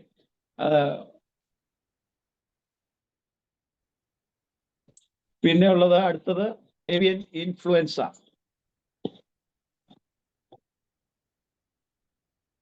കാരണം ഈ ബേർഡ്സിന്റെ കാര്യത്തിൽ കേരളത്തിലെ ഈ ബേർഡ്സിന്റെ കാരണം ഞാൻ 2-3 ഈ പക്ഷി വളർത്തൽ കേന്ദ്രത്തിൽ പോയിട്ടുണ്ട്. നിങ്ങൾ ഈ ആഫ്രിക്കൻ പാരറ്റ് ഒരു 500 പേർ ഒരുമിച്ച് കിടക്കുന്ന ഏതെങ്കിലും കണ്ടിട്ടുണ്ട്? എനിക്കറിയത്തില്ല എത്ര പേര് കണ്ടിട്ടുണ്ടാവുന്നു. തിരുവനന്തപുരത്ത് ഒരു വീട്ടിൽ ഞാൻ ചെന്നപ്പോൾ അയാളുടെ വീടിന്റെ ടെറസിന്റെ മുകളിൽ 500 പേരിൽ കൂടുതൽ ഈ ആഫ്രിക്കൻ പാരറ്റ് കിടക്കുക. ഇതിന് ഒരു പേരിന്റെ വില 10,000, 12,000, 15,000 ഒക്കെയാണ് വില. ഞാൻ ഇതെന്തോ ഇതിനു വേണ്ടി സെയിൽ ഇവിടെ ഉണ്ടോ ഈ പക്ഷികൾക്ക്? അത് പറഞ്ഞ് ഭയങ്കര നമ്മൾ അറിയുന്നില്ല. ഇവിടുത്തെ ഉള്ള IAS IPS ഓഫീസേഴ്സിന്റെയോ അതല്ലെങ്കിൽ ഇമ്മൻസ്ലി റിച്ച് ആയിട്ടുള്ള ആൾക്കാരുടെ ഇടയിൽ ഒരു കൾച്ചറാണ് ഇതിന്റെ 2 വളർത്തുക എന്നുള്ളത്. മനസ്സിലായില്ലേ? അവരിനി എന്ത് വില കൊടുത്താണെങ്കിലും അത് വാങ്ങിക്കുന്നു എന്നാണ് അവർ പറയുന്നത്. അപ്പം അവിടെ ആ മനുഷ്യൻ, ആ പേഴ്സൺ, അദ്ദേഹം ഉപയോഗിക്കുന്നത് മുഴുവൻ ഹോമിയോപ്പതി മരുന്നാണ്. എനിക്ക് വളരെ സന്തോഷം തോന്നിയ ഈ പാരറ്റിന് കൊടുക്കുന്നത് മുഴുവൻ ഹോമിയോ മരുന്നാണെന്നാണ് പറഞ്ഞത്. കാരണം അവർ പറയുന്നത് ഈ ഇൻഫ്ലുവൻസ് ആ പാരറ്റിൽ വന്നു കഴിഞ്ഞാൽ ഒരു പേര് ചത്തുപോയാൽ 15,000 രൂപയാണ് പോകുന്നത്. അത് എപ്പിഡമിക്കായിട്ട് വന്നു കഴിഞ്ഞാൽ മുഴുവൻ ചത്തുപോകുന്ന പറഞ്ഞത്. അത് അനുഭവത്തിൽ അലോപ്പതി ഉപയോഗിച്ച് ഈ നഷ്ടം സഹിച്ച് ഒരുത്തൻ ഹോമിയോപ്പതി ഉപയോഗിച്ച് രക്ഷപ്പെട്ടാൽ പിന്നെ അവന്റെ ജീവിതകാലത്തിൽ ഇവര് മറ്റു മെഡിസിൻ ഉപയോഗിക്കാൻ പോവുമോ? അതുകൊണ്ട് പറഞ്ഞത് അവിടെ ചെന്നപ്പോഴത്തേക്ക് അവിടെ ഇല്ലാത്ത മരുന്നൊന്നുമില്ല. കംപ്ലീറ്റ് വലിയ ഫാർമസി പോലെ ഹോമിയോപ്പതി മരുന്ന് വാങ്ങിച്ചു വെച്ചിരിക്കുക. അപ്പം അതിനുവേണ്ടി ഒരു സ്പെഷ്യലായിട്ട് ഒരു ഹോമിയോപ്പതി ഡോക്ടറെ തന്നെ അവർ ഹയർ ചെയ്തിരിക്കുകയാണ്. മനസ്സിലായില്ലേ? ഒരു പ്രൈവറ്റ് പ്രാക്ടീഷനാണ് തിരുവനന്തപുരത്തുള്ള. അപ്പൊ അതിൽ അദ്ദേഹം ഒരുപാട് റിസൾട്ട് ഉണ്ടാക്കിയിട്ടുണ്ടെന്നാണ് ഞാൻ അറിയുന്നത്. അപ്പം നമ്മൾ അറിയാത്ത ഒരു ഫീൽഡാണ് ഈ ബേർഡ്സിൽ ഹോമിയോപ്പതിയുടെ ഒരു ഇൻഫ്ലുവൻസ്. മുസ്തഫ സാഹിബ് ഇതിനകത്ത് ഇരിപ്പുണ്ട്. അപ്പം സാർ എന്തായാലും അതിനെക്കുറിച്ച് കൂടുതൽ സംസാരിക്കുമെന്നാണ് ഞാൻ മനസ്സിലാക്കുന്നത്. അപ്പം ഏവിയൻ ഫ്ലൂവില് നമുക്കറിയാം കോഴി വസന്ത വരുമ്പം ഈ ആഴ്സനിക്കാൽവും നാട്രമൂറും കൊടുത്ത് എന്തോരം കോഴികളെ നമുക്ക് രക്ഷപ്പെടുത്താൻ പറ്റിയിട്ടുണ്ട്. അപ്പൊ അതെല്ലാം ഉപയോഗപ്പെടുത്തണം. താറാവ് പിന്നെ ആലപ്പുഴയില് ബേർഡ് ഇൻഫ്ലുവൻസ വന്നപ്പോഴത്തേക്ക് ബേർഡ് ഫ്ലൂ അല്ലെ എന്നാ പറയുന്നത്, എന്തോരം ലക്ഷക്കണക്കിന് താറാവിനെയാണ് അവർ ചുട്ടു കൊന്നു കളഞ്ഞത്. അന്നൊക്കെ നമ്മൾ ഒരുപാട് ശബ്ദം ഉയർത്തിയതാണ് അവിടെ എല്ലാം ഹോമിയോപ്പതി മെഡിസിൻ കൊടുക്കണമെന്ന്. ഇനിയും അതിനുള്ള അവസരങ്ങളുണ്ട്. നമ്മുടെ ഇടയിൽ നിന്ന് വീണ്ടും ആ ശബ്ദങ്ങൾ പിന്നെ വലിയ ഒച്ചയിൽ മുഖരിതമാകണമെന്ന് ഞാൻ ഈ അവസരത്തിൽ നിന്ന് ഓർമ്മിപ്പിക്കുകയാണ്. മാസ്റ്റൈറ്റിസ് ഓൾറെഡി നമ്മൾ പറഞ്ഞു കഴിഞ്ഞു. പോക്സ് ആണ്. അപ്പോൾ ഈ ചിക്കൻ പോക്സ് തന്നെ പോലെ തന്നെയാണ് ഈ ബേർഡ്സിൽ ഉണ്ടാകുന്ന പോക്സ്. കുമ്പളയായിട്ട് വരും അതിൻ്റെ ചുണ്ടിലും അല്ലെങ്കിൽ അതിൻ്റെ വിസിബിൾ ആയിട്ടുള്ള ഭാഗത്തേക്ക്. അവിടെ റസ്റ്റോക്സ്, പേരുകളിന് ആൻറ്റിറ്റാറ്റൊക്കെ ഇഫക്റ്റീവായിട്ട് നമുക്ക് ഉപയോഗിക്കാൻ പറ്റുന്നത്. ടെറ്റനസിൻ്റെ മെഡിസിൻസും വളരെ പ്രൊമനൻ്റ് ആയിട്ട് നമുക്ക് ഉപയോഗിക്കാൻ പറ്റുന്ന മരുന്നുകളാണ് ഇലടവും ഏപ്പിസും ഒക്കെ. ട്യൂബർക്കുലോസിസ് ഇത് കാരണം നമ്മൾ പാല് ഉപയോഗിക്കുമ്പം പലപ്പോഴും ആനിമൽസിൽ ട്യൂബർക്കുലോസിസ് ഉണ്ടെന്നാണ്. അത് അവിടെയാണല്ലോ നമ്മുടെ ഈ പാസ്ചറൈസേഷൻസ് ഒക്കെ ഇമ്പോർട്ടൻസ് വരുന്നത്. അവിടെ ട്യൂബർക്കുലോസ് സസ്പെക്ട് ചെയ്യുന്നെങ്കിൽ തീർച്ചയായിട്ടും പൾസറ്റിലയും അക്കാലിഫൈയും ട്യൂബർക്കുലിനും ഒക്കെ എല്ലാവരും കൊടുക്കണം. പിന്നെ വാർട്ട്, അത് എനിക്ക് തോന്നുന്നത് എല്ലാവരും കോമൺ ആയിട്ട് ഉപയോഗിക്കുന്നതാണ്. മെഡോർണം, ഡൽക്യാമറ, തൂജ. ഇനിയാണ് നമുക്ക് അടുത്ത പ്ലാന്റ്സ്. പലപ്പോഴും നമ്മുടെ പലരും അടച്ചു നിൽക്കുന്ന അല്ലെങ്കിൽ മടിച്ചു നിൽക്കുന്ന ഒരു ഫീൽഡാണ് പ്ലാന്റ്സിൽ എങ്ങനെ പ്ലാന്റ്സിൽ മരുന്ന് കൊടുക്കുന്നത്.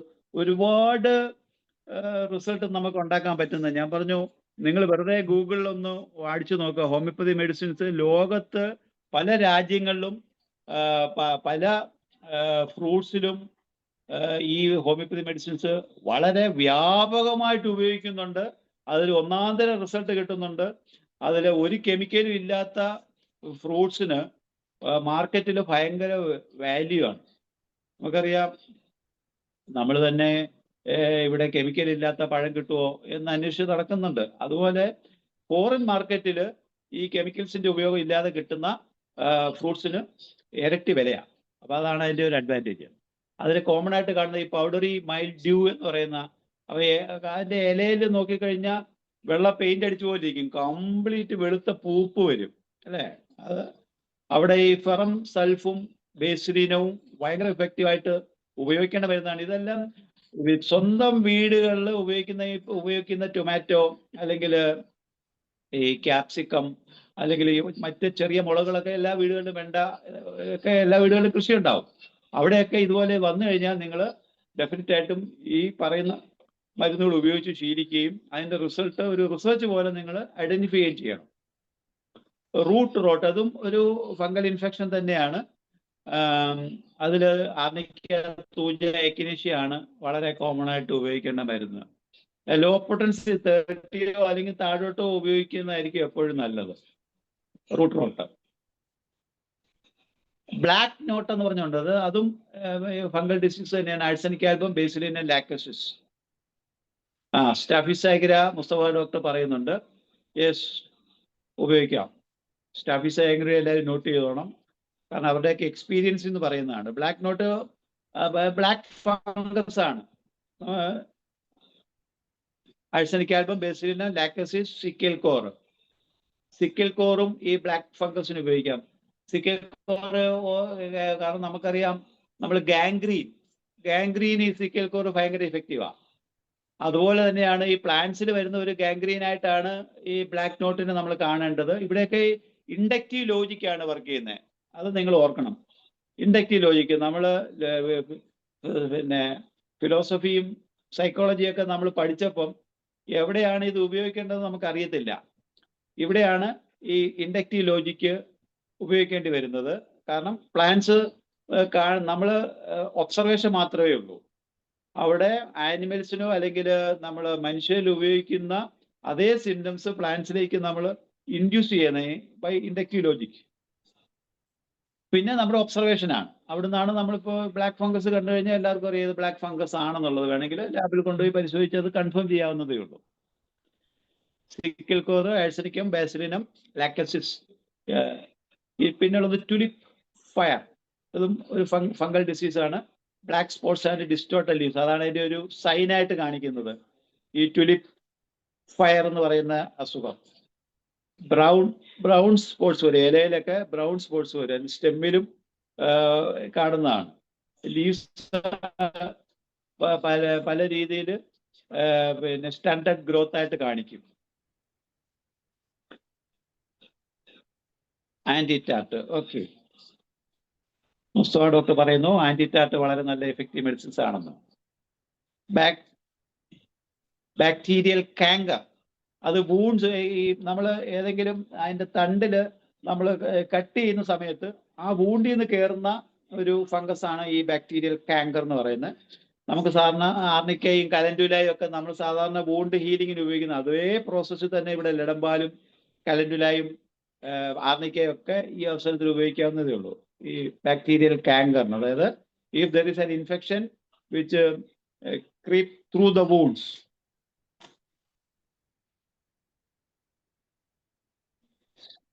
സ്നെയിൽ, അത് ഞാൻ കഴിഞ്ഞ ക്ലാസ്സിൽ പറഞ്ഞാണ്. സ്നെയിൽ ഇൻ അഗ്രികൾച്ചറിന് ഹെലിക്സ് ടോസ്റ്റ.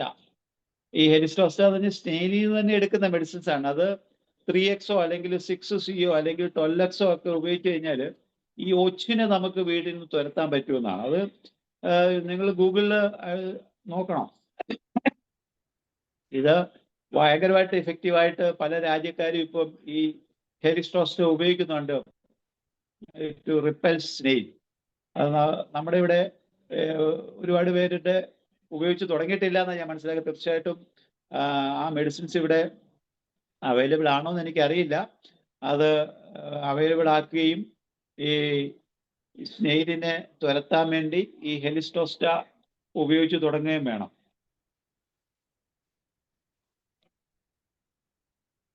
താങ്ക്സ് പറയുന്നതിന് മുമ്പ് റെഡിഷ് ബ്രൗൺ ലീവ്സ് വരുന്നതിന് ബെലഡോണ ആണ് ഒരു മെഡിസിൻ പറയുന്നത്. റെഡിഷ് ബ്രൗൺ ലീവ്സ്, ഈ പ്ലാന്റ്സില് ബ്രൗൺ ലീവ്സ് വരും, റെഡിഷ് ബ്രൗൺ, അത് ബെലഡോണ ഇൻഡിക്കേറ്റർ ആയിട്ട് വരുന്നുണ്ട്. പിന്നെ പ്ലാന്റ്സിന് ഒരു ടോണിക്കായിട്ട് എന്ത് മെഡിസിൻ ഉപയോഗിക്കാൻ പറ്റും? ടോണിക്കായിട്ട് കൊടുക്കാനായിട്ട് ഒരു നമ്മൾ ഈ വളരെ ക്ഷീണിച്ചിരിക്കുന്ന പ്ലാന്റ്സ് ആണെങ്കിൽ സൈലീഷ്യ കൊടുത്തു കഴിഞ്ഞാൽ it acts as a tonic for plant regeneration.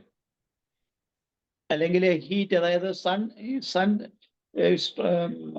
ഒരുപാട് സമ്മർ സീസണിൽ പ്ലാന്റ്സ് ഒക്കെ പെട്ടെന്ന് വീക്കായി പോകും. അപ്പം അവിടെ അതായത് ഹീറ്റ് ഡാമേജ് എന്ന് പറഞ്ഞാൽ ഹീറ്റ് ഡാമേജ് അല്ലെങ്കിൽ സൺബേൺ, അത് കഴിയുമ്പോൾ സൈലീഷ്യ കൊടുത്തു കഴിഞ്ഞാൽ പ്ലാന്റ്സ് ഒക്കെ പെട്ടെന്ന് കയറി ആൽഫ കഴിച്ച പോലെ ആയിരിക്കും സൈലീഷ്യ കൊടുത്തു കഴിഞ്ഞാൽ. അത് പ്ലാന്റ് റീജനറേഷന് സൈലീഷ്യ ഉപയോഗിക്കാവുന്നതാണ് ഐഡന്റിഫൈ ചെയ്തിരിക്കുന്നത്. പിന്നെ to protect plants from disease in cold spring, അതായത് തണുത്ത കാലാവസ്ഥയിൽ എന്തെങ്കിലുമൊക്കെ അസുഖങ്ങൾ വരുന്ന കഴിഞ്ഞാൽ തൂജയാണ് അതിൻ്റെ ഒരു പ്രിവെന്റീവ് മെഡിസിൻ ആയിട്ട് പറയുന്നത്. തൂജ 200 എനിക്ക് നമ്മൾ ഹൈഡ്രോജീനോയിഡ് കോൺസ്റ്റിറ്റ്യൂഷൻ എന്ന് പറയുന്നത്, അതായത് ആ ഒരു തണുത്ത പ്രതലത്തിൽ അല്ലെങ്കിൽ തണുപ്പ് കാലത്ത് കൂടുതൽ രോഗം ഉണ്ടാകുന്ന ഒരവസ്ഥ അങ്ങനെ വരുമ്പം അങ്ങനെ ഐഡന്റിഫൈ ചെയ്തിട്ടുണ്ടെങ്കിൽ തൂജ കൊടുത്തു കഴിഞ്ഞാൽ നമുക്ക് ആ പ്ലാന്റ്സിനെയൊക്കെ കൂടുതൽ ആരോഗ്യമുള്ളതാക്കി മാറ്റാൻ പറ്റുമെന്നാണ് പറയുന്നത്. പിന്നെ ഇൻസെക്ട് ഉണ്ട്, മൈറ്റ്സ് അല്ലെങ്കിൽ ഇൻസെക്ട് പ്രോബ്ലംസ് ഈ പ്ലാന്റ്സിൽ വന്നു കഴിഞ്ഞാൽ ഉപയോഗിക്കാൻ പറ്റുന്ന വേറൊരു മെഡിസിനാണ് ഈ സിംസിഫ്യൂഗ സ്റ്റാഫിസാഗ്രിയ പെട്രോളിയം. സ്റ്റാഫിസാഗ്രിയ പെട്രോളിയം ആൻഡ് സിംസിഫ്യൂഗ 30, സ്റ്റാഫിസാഗ്രിയ 200 ഒക്കെ ഉപയോഗിച്ചാണ് ഇൻസെക്ട് റിപ്പൽ ചെയ്യാൻ വേണ്ടി ഉപയോഗിക്കാം. ഇൻസെക്ട്സിനെ ഒഴിവാക്കാം. സ്റ്റാഫിസാഗ്രിയ സ്പ്രേ എനിക്ക് അനുഭവം ഉണ്ട്. ഈ പ്രാവിലെ, അതായത് കോഴിപ്പേന് നമ്മുടെ എൻ്റെ ഒരു ബന്ധുവിന്റെ വീട്ടിൽ ചെന്നപ്പോൾ നിറയെ കോഴിപ്പേൻ. അവിടെ ഒരു ഡോഗ് ഉണ്ട്, ആ ഡോഗിന് ഈ ചെള്ള് കയറി. എന്താ ചെയ്യണമെന്ന് ചോദിച്ചു. കെമിക്കൽ ഒഴിവാക്കണം ഉടനെ തന്നെ ഞാൻ സ്റ്റാഫിസാഗ്രിയ വന്നു. സ്റ്റാഫിസാഗ്രിയ ഭയങ്കര വിലയാണ്. 100 ml വാങ്ങിക്കണമെങ്കിൽ ഒരു 500 രൂപയ്ക്ക് മുകളിൽ കൊടുക്കണം. സ്റ്റാഫിസാഗ്രിയ സ്പ്രേ ചെയ്യാൻ പറഞ്ഞു. 2 പ്രാവശ്യം സ്പ്രേ ചെയ്തേ ഉള്ളൂ. കോഴിപ്പേൻ എങ്ങോട്ട് പോയെന്ന് കണ്ടില്ല. ഇത് അനുഭവമാണ് കേട്ടോ. അപ്പം സ്റ്റാഫിസാഗ്രിയ അല്പം കോസ്റ്റ്ലി ആണെങ്കിലും കെമിക്കൽസ് നമുക്ക് ഒഴിവാക്കാൻ പറ്റുമെന്നുള്ളതാണ്. അപ്പോൾ ഡോഗിനാണെങ്കിൽ ഡോഗ് ചെള്ള് കയറുന്ന സമയത്തും ഈ കോഴിപ്പേനുള്ള സമയത്തും നിങ്ങൾക്ക് ഉപയോഗിക്കാൻ പറ്റുന്നതാണ് സ്റ്റാഫിസാഗ്രിയ സ്പ്രേ. അവിടെ ഇന്റർനായിട്ട് കൊടുക്കാൻ പറ്റുന്ന മെഡിസിൻസ് ആണ് ഈ ആക്ടിയാറസിമോസൈൻ പെട്രോളിയം. അതുപോലെ മണ്ട ചീയലുണ്ടാവും. മണ്ട ചീയൽ, അത് തെങ്ങിലൊക്കെ മണ്ടചീക്കം ഉണ്ടാവും. ആഴ്സനിക് ആൽബം ഭയങ്കര എഫക്റ്റീവായിട്ട് ഒബ്സർവ് ചെയ്തിട്ടുണ്ട്. ആഴ്സനിക് ആൽബം 30 കൊടുക്കുക. അത് അതിൻ്റെ തണ്ടിൽ, അതിൻ്റെ റൂട്ടിലും അതിൻ്റെ സ്റ്റെമ്മിലും തടിയിലും ഒക്കെ ആയിട്ട് സ്പ്രേ ചെയ്യുക. റിപ്പീറ്റായിട്ട് ഡെയിലി ഒരു നേരം സ്പ്രേ ചെയ്യുക. അങ്ങനെ ഒരാഴ്ചയോ 10 ദിവസമോ റിപ്പീറ്റായിട്ട് സ്പ്രേ ചെയ്തുകൊണ്ടേ ഇരിക്കുക. അതിൻ്റെ സ്റ്റെം വഴി അബ്സോർഷൻ വരും, റൂട്ട് വഴി അബ്സോർഷൻ വരും. ആഴ്സനിക് ആൽബ് കൊടുത്തു കഴിഞ്ഞാൽ ഈ മണ്ട ചീക്കം ഒഴിവാക്കാൻ പറ്റും. മണ്ടരി ഞാൻ പണ്ട് പറഞ്ഞിട്ടുണ്ട്, മണ്ടരിയിൽ വർക്കലയിലുള്ള ഒരു ഡോക്ടറും ഞാനും കൂടി ട്രെയിനിൽ യാത്ര ചെയ്യുമ്പോൾ അവരുടെ വീട്ടിൽ ഒരുപാട് തെങ്ങുണ്ടെന്ന് പറഞ്ഞു. ആ തെങ്ങ് ഒരു 10-12 എണ്ണം വെട്ടിക്കളയാൻ വേണ്ടി ഈ അഡ്വൈസ് ചെയ്തിരിക്കുകയെന്ന് പറഞ്ഞു, മണ്ടരി കാരണം. അത് വർഷങ്ങൾക്ക് ഇപ്പൊ മണ്ടരി കുറവാണ്. ഒരു കാലത്ത് ഒരു സമയത്ത് മണ്ടരി വളരെ വ്യാപകമായിട്ടുണ്ടായിരുന്ന സമയമാണ്. അപ്പം ആ തെങ്ങിന്റെ ഇലകളെല്ലാം ശുഷ്കിച്ചു പോകും. ഉണ്ടാകുന്ന തേങ്ങയൊക്കെ വളരെ ഡിസ്റ്റോർട്ടഡ് ആയിരിക്കും, വളരെ ചെറുതായിരിക്കും. അപ്പൊ അങ്ങനെയാണ് മണ്ടരി വരുന്നത്. അപ്പൊ അവിടെ ഞാൻ പറഞ്ഞു, എനിക്ക് അനുഭവമുണ്ട് ഈ പറഞ്ഞ രീതിയിൽ സ്റ്റാൻഡേർഡ് ഗ്രോത്ത് ഉള്ള പിന്നെ തെങ്ങ് ചികിത്സിച്ച് ബരേറ്റ കാർബും സൈലീഷ്യയും കൽക്കേരിയ ഫോസും ഒക്കെ ഉപയോഗിച്ചിട്ട് റിസൾട്ട് കിട്ടിയിരുന്നത്. അപ്പം അവരുടെ വാട്ടർ ടാങ്കിൽ ഈ പറയുന്ന പിന്നെ സൈലീഷ്യ 1 ഔൺസോ 2 ഔൺസോ വാങ്ങി കലക്കി ഒരു പറഞ്ഞ് ആ ഡോക്ടർ വന്ന് പറഞ്ഞിട്ടുണ്ട്. എന്നിട്ട് സമ്മർ സീസണിൽ ഈ തെങ്ങിനൊക്കെ വെള്ളം സ്പ്രേ ചെയ്യുമായിരുന്നു. അങ്ങനെ ആ തെങ്ങ് ഒരു തെങ്ങ് പോലും മുറിച്ച് കളയേണ്ടി വന്നില്ല എന്നാ പറഞ്ഞത്. മനസ്സിലായില്ലേ? അപ്പൊ അങ്ങനെ നമുക്ക് രക്ഷപ്പെടുത്താൻ പറ്റിയിട്ടുണ്ട് ഈ സൈലീഷ്യ കൊടുത്തിട്ട്. അപ്പൊ മണ്ടരിക്ക് വളരെ എഫക്റ്റീവായിട്ട് നമുക്ക് ഉപയോഗിക്കാവുന്ന മറ്റ് മെഡിസിൻസ് ആണ് ഈ പറഞ്ഞ ബരേറ്റ കാർബും കൽക്കേരിയ ഫോസും. ഇതൊക്കെ വളരെ വ്യാപകം. നമുക്കിത് ഒരു ഛേദമില്ല. ഈ ഞാൻ പറയുന്നത് ഞാൻ ഇങ്ങനെയുള്ള ആൾക്കാർ മരുന്ന് കഴിയുമ്പോൾ ഞാൻ ഫ്രീ ആയിട്ടാണ് മരുന്ന് കൊടുക്കുന്നത്, കാശ് വാങ്ങിക്കത്തില്ല.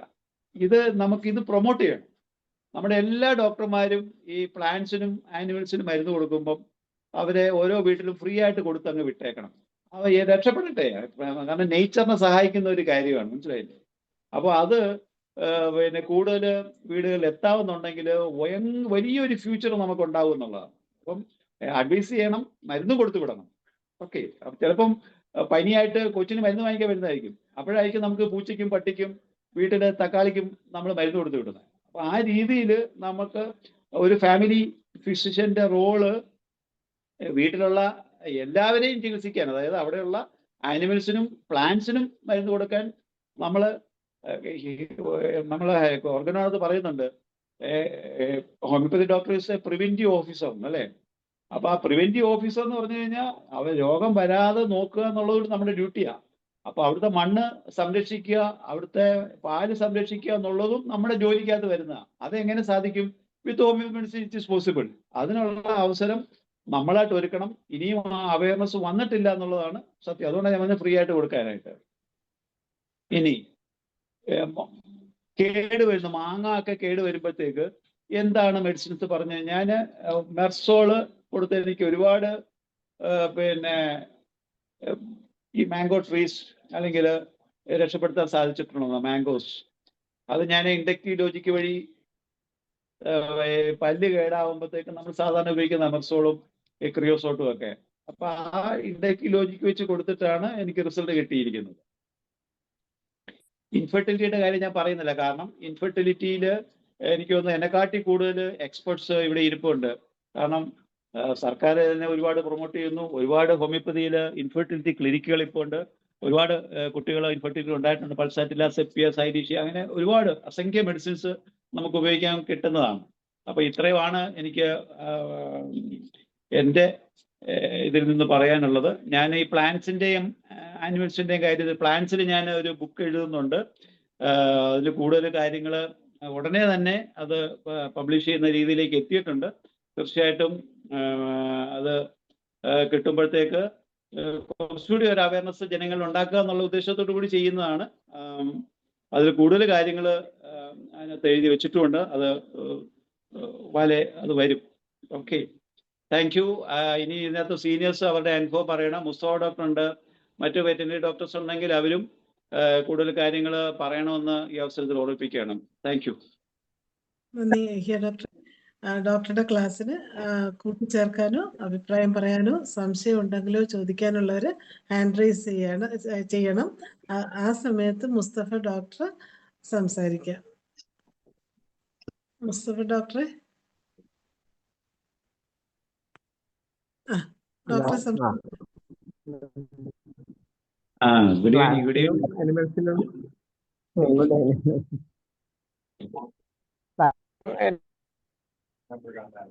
ക്ലിയർ ആവുന്നില്ലല്ലോ ഡോക്ടറെ? വളരെ ഉപയോഗിക്കാൻ പറ്റിയ പ്ലാന്റ്സിനും ക്ലിയർ അനിമൽസിനും വളരെ എഫക്റ്റ്.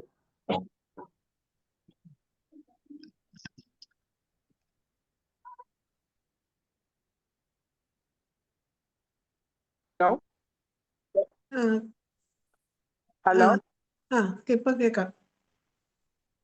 ക്ലിയർ ആയില്ലായിരുന്നു. പ്ലാന്റ്സിനും അനിമൽസിനും ഒക്കെ മഴയുണ്ട്, മഴ. ഇപ്പൊ കേക്കാം, പറഞ്ഞോ. പ്ലാന്റ്സിനും അനിമൽസിനൊക്കെ വളരെ എഫക്റ്റീവ് ആയിട്ടുള്ള സിസ്റ്റം തന്നെയാണ്. നമ്മളത് നന്നായിട്ട് അതിന്റെ സിംറ്റംസ് ഒബ്സർവ് ചെയ്യണം, അതുപോലെ ലോജിക് അപ്ലൈ ചെയ്യണം. എന്നാൽ മാത്രമാണ് അതിലെ ഒരു റിസൾട്ട് നമുക്ക് ഉറപ്പ് പറയാൻ പറ്റുള്ളൂ. നമ്മൾ എത്രത്തോളം അതിന്റെ പാത്തോളജിയും അതിന്റെ ക്ലിനിക്കൽ സിംറ്റംസ് ഒക്കെ കൃത്യമായിട്ട് അനലൈസ് ചെയ്യുന്നോ അത്രത്തോളം നമുക്ക് റിസൾട്ട് കിട്ടും. ഈ കാവിംഗ് പ്രോബ്ലംസ് ഒന്നൊക്കെ നമ്മൾ ഇടപെടുന്ന അനിമൽസിന് ഇപ്പൊ ഇല്ല. എല്ലാം സുഖപ്രസവമാണ്. ആൾക്കാർ, ഞാൻ ചെയ്യുന്ന ഒരു 7 month ആകുമ്പോൾ ആൾക്കാർ വരും, സുഖപ്രസവത്തിനുള്ള മരുന്ന് എന്ന് പറഞ്ഞിട്ട് നമ്മളത് കൊടുത്തുവിടുകയാണ് ചെയ്യുന്നത്. ആർണിക്ക ഹൈപ്പറിക്കൽ ലെഡംപാലാണ് നമ്മൾ ആദ്യം കൊടുക്കുക. നമ്മളതിന്റെ ലോജിക്ക് എന്ന് പറഞ്ഞാൽ improve the blood circulation to the uterus. അത് നന്നായി തന്നെ യൂട്രസിന്റെ ഹെൽത്ത് പ്രോപ്പർ ആയിരിക്കും. പിന്നെ നമ്മൾ അടുത്ത് വരുമ്പോൾ അതിന്റെ ഇതൊക്കെ ഒന്ന് ചെക്ക് ചെയ്തിട്ട് അതിനനുസരിച്ച് പൾസാറ്റിലോ കോളോഫിലോ അതൊക്കെ അന്നേരം ലാസ്റ്റ് മാത്രമേ കൊടുക്കുള്ളൂ. യൂഷ്വലി കൊടുക്കുന്നത് ആർണിക്ക ഹൈപ്പറിക്കൽ ലെഡംപാൻ. അതൊരു പ്രിവെന്റീവ് പോലെ കൊടുക്കുക ചെയ്യുന്നത്. 200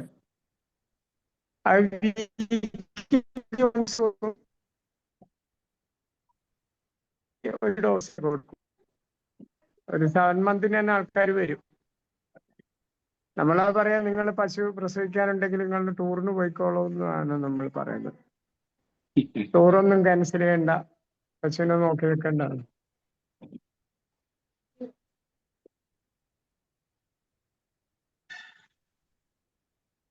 പിന്നെ ഓരോരോ കണ്ടീഷൻ അനുസരിച്ച് നമ്മൾ അതിനനുസരിച്ച് മരുന്ന് കൊടുക്കും. നമുക്ക് പ്രിഡിക്റ്റ് ചെയ്യാൻ പറ്റും, ഇത്ര ദിവസം കൊണ്ട് ഇത് മാറും എന്നൊക്കെ കൃത്യമായിട്ട് പറയാൻ പറ്റും. നമ്മൾ അത്രത്തോളം ഡീപ്പായിട്ട് അതിലേക്ക് ഇറങ്ങണമെന്നേ ഉള്ളൂ.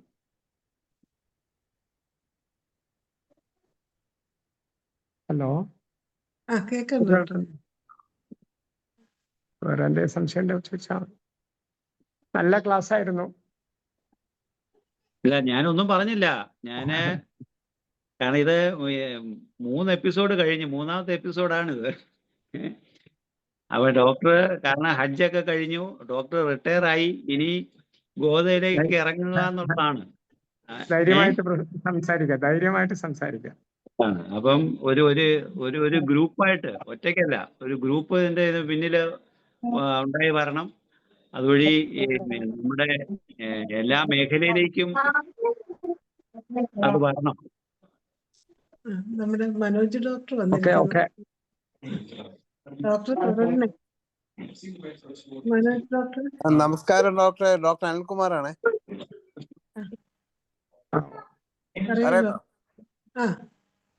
അതായത് ഒരു മെഗാ ഈസോഫാഗസ്, അതായത് എന്റെ വൈഫിന്റെ കൊടുക്കാൻ ഡോക്ടർ ജ്യോതിയുടെ അടുത്ത്. നമസ്കാരം ഡോക്ടർ. ഞാൻ പണ്ട് ഡോക്ടറിനെ വിളിച്ചിട്ടുണ്ട്. എൻ്റെ വീട്ടില് എൻ്റെ അച്ഛനമ്മയുടെ പെറ്റായിട്ട് ഒരു പട്ടിയുണ്ട്, ലാബ്. അപ്പോൾ അതിന് മെഗാ ഈസോഫാഗസ് വന്നിട്ട്, അപ്പം ഇവിടെ PMGയിൽ ഹോസ്പിറ്റലിൽ കാണിച്ചപ്പോൾ അവർ പറഞ്ഞു ഇത് മരിച്ചു പോവും, ഒരു 30-60 ദിവസം മാക്സിമം, അതിൽ കൂടുതൽ ജീവിക്കില്ല എന്ന് പറഞ്ഞു. അപ്പോൾ ഞാനന്ന് ആഹാരമൊക്കെ ഇങ്ങനെ മിക്സിയിൽ അടിച്ചിട്ട് കോരി കൊടുത്ത് ഇങ്ങനെ കഴുത്തിൽ കൂടെ തടവി ഇറക്കുമായിരുന്നു. പക്ഷെ കുറച്ച് കഴിയുമ്പോൾ പെട്ടെന്ന് ഒരു ചുമ വന്നത് ഛർദ്ദിക്കുമായിരുന്നു. അങ്ങനെയായിരുന്നു അതിന്റെ കണ്ടീഷൻ. ആഴ്സാൽബ് ഡോക്ടർ അന്ന് എന്നോട് ആഴ്സാൽബ് കൊടുക്കാനാ പറഞ്ഞേ. അപ്പൊ ഇതെന്തോ ഇങ്ങനെ കേക്കത്തില്ലേ? കേക്കാം. അപ്പോ അത് കൊടുത്തിട്ടൊന്നും അങ്ങനെ മാറ്റം വന്നില്ല. അപ്പോൾ എന്നോട് ഒരു ഡോക്ടർ പറഞ്ഞായിരുന്നു, അരവിന്ദ് എന്ന് പറഞ്ഞിട്ട് ഒരു ഹോമിയോ ഡോക്ടർ ഉണ്ട്, പുള്ളിക്കാരൻ അവരെ വീട്ടിൽ തന്നെ ഒരുപാട് പെറ്റ്സിനെ ഇങ്ങനെ നോക്കുന്നുണ്ട്, നമ്മളെ മെഡിസിൻസ് കൊടുത്ത് ട്രീറ്റ് ചെയ്യുന്നുണ്ടെന്ന് പറഞ്ഞു. അപ്പോൾ ഞാൻ ആ ഡോക്ടറിനെ വിളിച്ചപ്പോൾ പുള്ളി പറഞ്ഞു കലോട്രോപ്പിസ് 6 ഒരു TDS ആയിട്ട് കൊടുക്കാൻ പറഞ്ഞു. പിന്നെ ബെർബറിസ് വൾഗാരിസ് ടിഞ്ചറും അത് 10 തുള്ളി വെച്ച് രാവിലെയും വൈകിട്ടും കൊടുക്കാൻ പറഞ്ഞു. അങ്ങനെ അത് 1 മാസം കൊടുത്തപ്പോഴത്തേക്കും കംപ്ലീറ്റ് ആയിട്ട് അതിൻ്റെ ഛർദിൽ നിന്നു. പിന്നെ ഇപ്പൊ 2 വർഷമായി, ഇപ്പോഴും അത് ജീവിച്ചിരിപ്പുണ്ട്. അലോപ്പതിയിൽ അവിടെ കാണിച്ചപ്പോൾ അവർ പറഞ്ഞ് 30-60 ദിവസം മാക്സിമം, അതിൽ കൂടുതൽ അത് ജീവിക്കില്ല എന്ന് പറഞ്ഞാണ്. ഇപ്പോഴും വളരെ ആക്റ്റീവാണ്, ഭയങ്കര ഹാപ്പി ആയിട്ട് ഓടിച്ചാടി നടക്കുന്നുണ്ട്, ഭക്ഷണമൊക്കെ കഴിക്കും, എന്ത് കൊടുത്താലും തിന്നും. അമ്മ പാവയ്ക്ക അരിഞ്ഞുകൊണ്ടിരിക്കുമ്പോൾ അത് വേണമെന്ന് പറഞ്ഞ് വന്ന് ബഹളം വെക്കും, അത് കൊടുത്താൽ അത് തിന്നും, ക്യാരറ്റ് തിന്നും, അങ്ങനെ എല്ലാ ഫുഡും അത് കഴിക്കും. ഇപ്പോൾ ഒരു കുഴപ്പമില്ല, ഹെൽത്തി ആയിട്ടിരിക്കുന്നത്. അപ്പൊ അങ്ങനെ ഒരു അനുഭവം പറയാൻ വേണ്ടിയിട്ടായിരുന്നു. Doctor. Okay doctor, thank you. ഇനി മനോജ് ഡോക്ടർ. ഓക്കെ. എന്തായാലും പതിവ് പോലെ ഹേ ഡോക്ടർ വളരെ ഭംഗിയായിട്ട് തന്നെ കാര്യങ്ങൾ അവതരിപ്പിച്ചു. ജ്യോതിലക്ഷ്മി ഡോക്ടർ അരവിന്ദാക്ഷനാണ് ഉണ്ടായിരുന്നോ പറഞ്ഞത്? അരവിന്ദ് എന്ന് പറഞ്ഞു ഡോക്ടർ ജ്യോതിലക്ഷ്മി. അല്ല, അരവിന്ദ് എന്ന് പറഞ്ഞിട്ടൊരു ഡോക്ടറാണ്, കോട്ടെ. കോട്ടയത്തുള്ള ഒരു ഡോക്ടറാണ്. അരവിന്ദാക്ഷൻ അല്ല, അരവിന്ദ് എന്ന് പറഞ്ഞ ഡോക്ടറാ. നല്ല റിസൾട്ടാണ് കിട്ടിയ, ഒരുപാട് ഗുണമുണ്ടാകും കേൾക്കുമ്പോഴേ. ഈ ഡോക്ടർ പറഞ്ഞത് ആ നെടുങ്കാട് സ്ഥലത്താണ് ഈ കൃഷി വകുപ്പിന്റെ ഫാം ഉള്ളത്, നെടുങ്കാട്. പിന്നെ ഓപ്പിയോഗത്ത് ജനനി ഓപ്പി എന്നാണ് പേര്, ജനനി. അപ്പൊ അതിന്റെ പരസ്യം റേഡിയോ കൊടുക്കുന്നത് വളരെ നല്ല ഭംഗിയായിട്ട് വളരെ ഹൃദയസ്പർശിയ രീതിയിൽ അവർ അവതരിപ്പിച്ചിട്ടുണ്ട്. ആ പരസ്യം തന്നെ നല്ല രസമാണ് അത്. ഒരു ചെറിയ സംശയം, നമ്മുടെ ഈ തെങ്ങിന്റെ ഈ മഞ്ഞളിപ്പുണ്ടല്ലോ, മഞ്ഞളിപ്പിന് എന്തെങ്കിലും പ്രത്യേകിച്ച് പരിഹാരം കണ്ടിട്ടുണ്ടോ? മഞ്ഞളിപ്പിന് ഇത് സൈലീഷ്യ തന്നെയാണ്, സൈലീഷ്യ തന്നെയാണ് മെഡിസിൻ വരുന്നത്. ഓക്കെ. പിന്നെ മുസ്തഫ സാറിനെ കുറിച്ച് 2 വാക്ക് പറയാതിരിക്കുന്ന വിധത്തില്ല. കാരണം സാറിന് ഒരു മുളകിന് ഒരു ഫംഗൽ ഇൻഫെക്ഷൻ ആയിട്ട് മെഡിസിൻ കൊടുത്തായിരുന്നു. അപ്പൊ ഞാൻ ഇന്ന് മെഡിസിൻ എടുത്താ പറഞ്ഞു ആന്റിൻറ്റാർട്ട് ആണല്ലോ എന്ന് പറഞ്ഞു. അപ്പൊ ഞാൻ സാറിന് ഇൻഫർമേഷൻ എവിടെ നിന്ന് കിട്ടി? അത് ബോറിക്കിന്റെ മെറ്റീരിയൽ മെഡിക്കലുണ്ടല്ലോ എന്ന് പറയുന്നത്. അപ്പൊ നമ്മൾ വായിക്കുന്ന സാറ് അതിന്റെ വ്യത്യാസം എനിക്ക് മനസ്സിലായി. ആദ്യത്തെ പാരഗ്രാഫിൽ തന്നെ ഉണ്ട്, ഫൗണ്ട് ബി ഇത് preventive in parasitic infections. 10-35 boric വെച്ചിട്ട് ഞാൻ ഇത് കണ്ടില്ല. അപ്പൊ ഈ വായനയിലെ വ്യത്യാസം അവർ കാരണം നമ്മുടെ ബ്രെയിൻ അണ്ടർ യൂട്ടിലൈസ്ഡ് ആണ്. ഇപ്പൊ ഈ ഡോക്ടർ പറഞ്ഞ തോന്നിയാണ്, ഡോക്ടർ ഒരുപാട് കാര്യം ചെയ്യാൻ കഴിയും, പക്ഷെ പഠിച്ചിരുന്ന ആ ഒരു സ്ഥാപനം അത്രത്തോളം എഫക്റ്റീവ് ആയിരുന്നില്ല. അവിടെയാണ് പ്രശ്നം പറ്റിയത്. വളരെ സന്തോഷം ഡോക്ടറെ, വളരെ നന്ദി. ഇനിയെങ്കിലും നമുക്ക് മുമ്പോട്ട് പോകണം. Thank you. ഒരു കാര്യം കൂടെ ഡോക്ടർ ജ്യോതിക്ക് ഒരു കാര്യം കൂടെ പറയാനുണ്ട്. ഡോക്ടറെ, ഒരു സംശയം. എനിക്ക് 1-2 വിയറ്റ്നാം വരിക്ക പ്ലാവുണ്ട്. അപ്പൊ അത് പെട്ടെന്ന് കായ്ക്കുമെന്ന് പറഞ്ഞ്, ചെറിയ പൊക്കം കുറഞ്ഞ പ്ലാവാണ്. പക്ഷെ അതില് ചക്ക പിടിച്ചു കഴിഞ്ഞാല് അതിന്റെ പുറത്ത് നമ്മളിപ്പോ വിളഞ്ഞു എന്ന് പറഞ്ഞിട്ട് വെട്ടി വെച്ച് കഴിഞ്ഞാൽ അന്ന് തന്നെ അതിന്റെ തൊലിയെല്ലാം അങ്ങോട്ട് അഴുകി കറുത്ത് വരുന്നു. അകത്ത് ചക്കച്ചുള പക്ഷെ നല്ല കട്ടിയുണ്ട്, പക്ഷെ നല്ല മധുരമാണ്. പക്ഷെ എന്തോ അതിന്റെ അടിഭാഗം മൊത്തം അഴുകി പോകുന്നു. അങ്ങനെ പല ചക്കകൾക്കും ഇങ്ങനെ അനുഭവമായി. അപ്പൊ ഞാൻ വിചാരിച്ചത് വിളയാത്തോണ്ടാണോ എന്ന് വിചാരിച്ച് പ്ലാവിൽ തന്നെ നിർത്തിയിരുന്നിട്ടും വീണ്ടും അതേ അനുഭവം തന്നെ. ആ ചക്ക അങ്ങോട്ട് അതിന്റെ മുള്ളൊക്കെ കറുത്ത് ആ അടിഭാഗം അങ്ങോട്ട് ചുളയുടെ അടിഭാഗം അഴുകി പോവാണ്. അപ്പൊ അതിന് എന്ത് കൊടുക്കാൻ പറ്റും ഡോക്ടർ? അങ്ങനെ കേട്ടിടത്തോളം എനിക്ക് ആഴ്സനിക് ആൽബം ലോ പൊട്ടൻസി കൊടുത്തു കഴിഞ്ഞാൽ രക്ഷപ്പെടുമെന്നാണ് തോന്നിക്കുന്നത്. പിന്നെ ഈ പല പ്ലാന്റ്സിനും പല മിനറൽസും ഡെഫിഷ്യൻസി ഉണ്ടാവുമല്ലോ. അത് നമ്മൾ അത് കറക്റ്റ് ചെയ്യണം. നമ്മള് ഈ സോയിൽ ടെസ്റ്റ് ചെയ്യുകയും ആ സോയിലിലെ ലവണങ്ങളെല്ലാം കറക്റ്റ് റേഷ്യോയിലാണോ എന്നുള്ളത് നമ്മൾ ഉറപ്പുവരുത്തണം. അത് ചെയ്യേണ്ടതാണ്. ഇതിനൊന്നും നമ്മൾ സമയം കണ്ടെത്താറില്ല. നമ്മളെപ്പോഴും ഷോർട്ട് കട്ടിലേക്കാണ് പോകുന്നത്. അപ്പൊ കുറച്ച് കുമ്മായം ഇടും, പിന്നെ ഈ പറഞ്ഞ പോലെ കുറെ ചാണകപ്പൊടി ഇടും, ഇല്ലെങ്കിൽ ആ രീതിയിലൊക്കെ നമ്മൾ അങ്ങ് മാനേജ് ചെയ്ത് പോവുക ചെയ്യുന്നത്. അപ്പം ഈ സോയിൽ ടെസ്റ്റിംഗ് മസ്റ്റാണ്. പിന്നെ ബാലൻസ്ഡ് ആയിട്ടുള്ള മിനറൽസ് ഒക്കെ കിട്ടുന്നു എന്നുള്ളത് ഉറപ്പ് വരുത്തണം. കുമ്മായം എപ്പോഴും പിന്നെ ആൽക്കലൈൻ നേച്ചർ, ഈ അസിഡിക് നേച്ചർ മാറാൻ വേണ്ടി എപ്പോഴും സഹായിക്കുന്ന സാധനമാണ്. അതൊന്നും നമ്മൾ പലപ്പോഴും ചെയ്യാറില്ല. അപ്പോൾ വളരെ കുറച്ച് കുമ്മായം കൊണ്ടുവന്ന് അതിനെ മൂട്ടിക്കൊണ്ട് ചവിട്ടി എല്ലാം കൂടി ഉണങ്ങിപ്പോവും. അത് ചാണകപ്പൊടിക്കകത്ത് മിക്സ് ചെയ്ത് വളരെ കുറച്ച് ക്വാണ്ടിറ്റി മാത്രമേ ഉപയോഗിക്കാവൂ. ഒപ്പം ഈ ആഴ്സനിക് ആൽബം ഈ പറഞ്ഞ 30 പൊട്ടൻസി ഡെയിലി ഒരു ഡോസ് വെച്ചിട്ട് ഒരു 10 ദിവസമോ അല്ലെങ്കിൽ 2 ആഴ്ചയോ തുടർച്ചയായിട്ട് കൊടുക്കുക. തീർച്ചയായിട്ടും അടുത്ത പ്രാവശ്യം ആ പ്ലാവ് മെച്ചപ്പെട്ട ഒരു സേവനം തരുമെന്നാണ് പ്രതീക്ഷിക്കുന്നത്. അത് അതിന്റെ വേരില് അടിച്ചു കൊടുക്കുകയാണോ അതോ ഇലയിൽ സ്പ്രേ ചെയ്യണോ? അത് സ്റ്റെം വഴി അബ്സോർഷൻ, ഈ പ്ലാന്റ്സിന്റെ അബ്സോർഷൻ സ്റ്റെം വഴി നടക്കുമല്ലോ. ആ 1 ലിറ്റർ വെള്ളത്തിനകത്ത് ഒരു 4 ഗുളിക അല്ലെങ്കിൽ 5 ഗുളിക ലയിപ്പിച്ച് അങ്ങ് അതിന്റെ ചുറ്റിനെ അങ്ങ് ഒഴിച്ചു കൊടുത്താൽ മതി. അപ്പൊ ബാക്കിയുള്ള വീണോട്ടെ. റൂട്ട് വഴി അബ്സോർഷൻ വരും, സ്റ്റെം വഴി അബ്സോർഷൻ വരും. Okay doctor. ജയലക്ഷ്മി ഡോക്ടർക്ക് ഒരു നന്ദി കൂടെ പറയണേ. Thank you doctor. ഇന്നത്തെ വളരെ വളരെ ഇൻഫോർമേറ്റീവ് ആയിട്ടുള്ള ക്ലാസ് ആണ് ഡോക്ടർ ഏഹിയ നമുക്ക് ഇന്ന് നൽകിയത്. നമുക്ക് മനുഷ്യർക്ക് മാത്രമല്ല ചെടികൾക്കും മൃഗങ്ങൾക്കും ഒക്കെ നമ്മുടെ ഹോമിയോപ്പതി എത്രത്തോളം ഇഫക്റ്റീവ് ആണെന്നുള്ളത് ഇന്നത്തെ ക്ലാസ്സിൽ നിന്നും വ്യക്തമായിട്ടുണ്ട്. അപ്പം ഇത്രയും നല്ല ക്ലാസ് നമുക്ക് സമ്മാനിച്ച ഡോക്ടർ ഏഹിയയ്ക്കും എൻ്റെ പേരിലും IFPHന്റെ പേരിലും നന്ദി രേഖപ്പെടുത്തുന്നു. നന്ദി, നമസ്കാരം. നന്ദി ഡോക്ടറെ. എന്തായാലും ഇന്നും നമുക്ക് വളരെ നല്ല ഒരു ക്ലാസ് മനുഷ്യർക്കും മൃഗങ്ങൾക്കും പക്ഷികൾക്കും ചെടികൾക്കും ആവശ്യം എമർജൻസി ചികിത്സയ്ക്ക് ആവശ്യമായ വിവരങ്ങൾ വളരെ ഭംഗിയായി നമുക്ക് ക്ലാസ് എടുത്തു തന്ന ഏഹിയ ഡോക്ടർക്ക് ഒരിക്കൽ കൂടി നന്ദി പറയാണ്. അതുപോലെ തന്നെ മുസ്തഫ ഡോക്ടർ വീണ്ടും ഞങ്ങളുടെ IFHലെത്തുകയും അഭിപ്രായങ്ങൾ പറയുകയും ചെയ്ത് പ്രത്യേകം നന്ദി അറിയിക്കുന്നു. ഡോക്ടർ വീണ്ടും ക്ലാസ്സുകളുമായിട്ട് വരണം. ഇനിയും ഏഹിയ ഡോക്ടറുടെ ക്ലാസ്സും ഉണ്ടാകണമെന്ന് അപേക്ഷിക്കുകയാണ്. ഇന്നത്തെ ഈ സൂം വെബിനാറിൽ പങ്കെടുത്ത എല്ലാവർക്കും പ്രത്യേകം നന്ദി അറിയിക്കുന്നു. അങ്ങനെ നമ്മളുടെ 1783 പ്രതിദിന സൂം വെബിനാർ ഇവിടെ ഭംഗിയായി അവസാനിക്കുകയാണ്. എല്ലാവർക്കും ശുഭരാത്രി.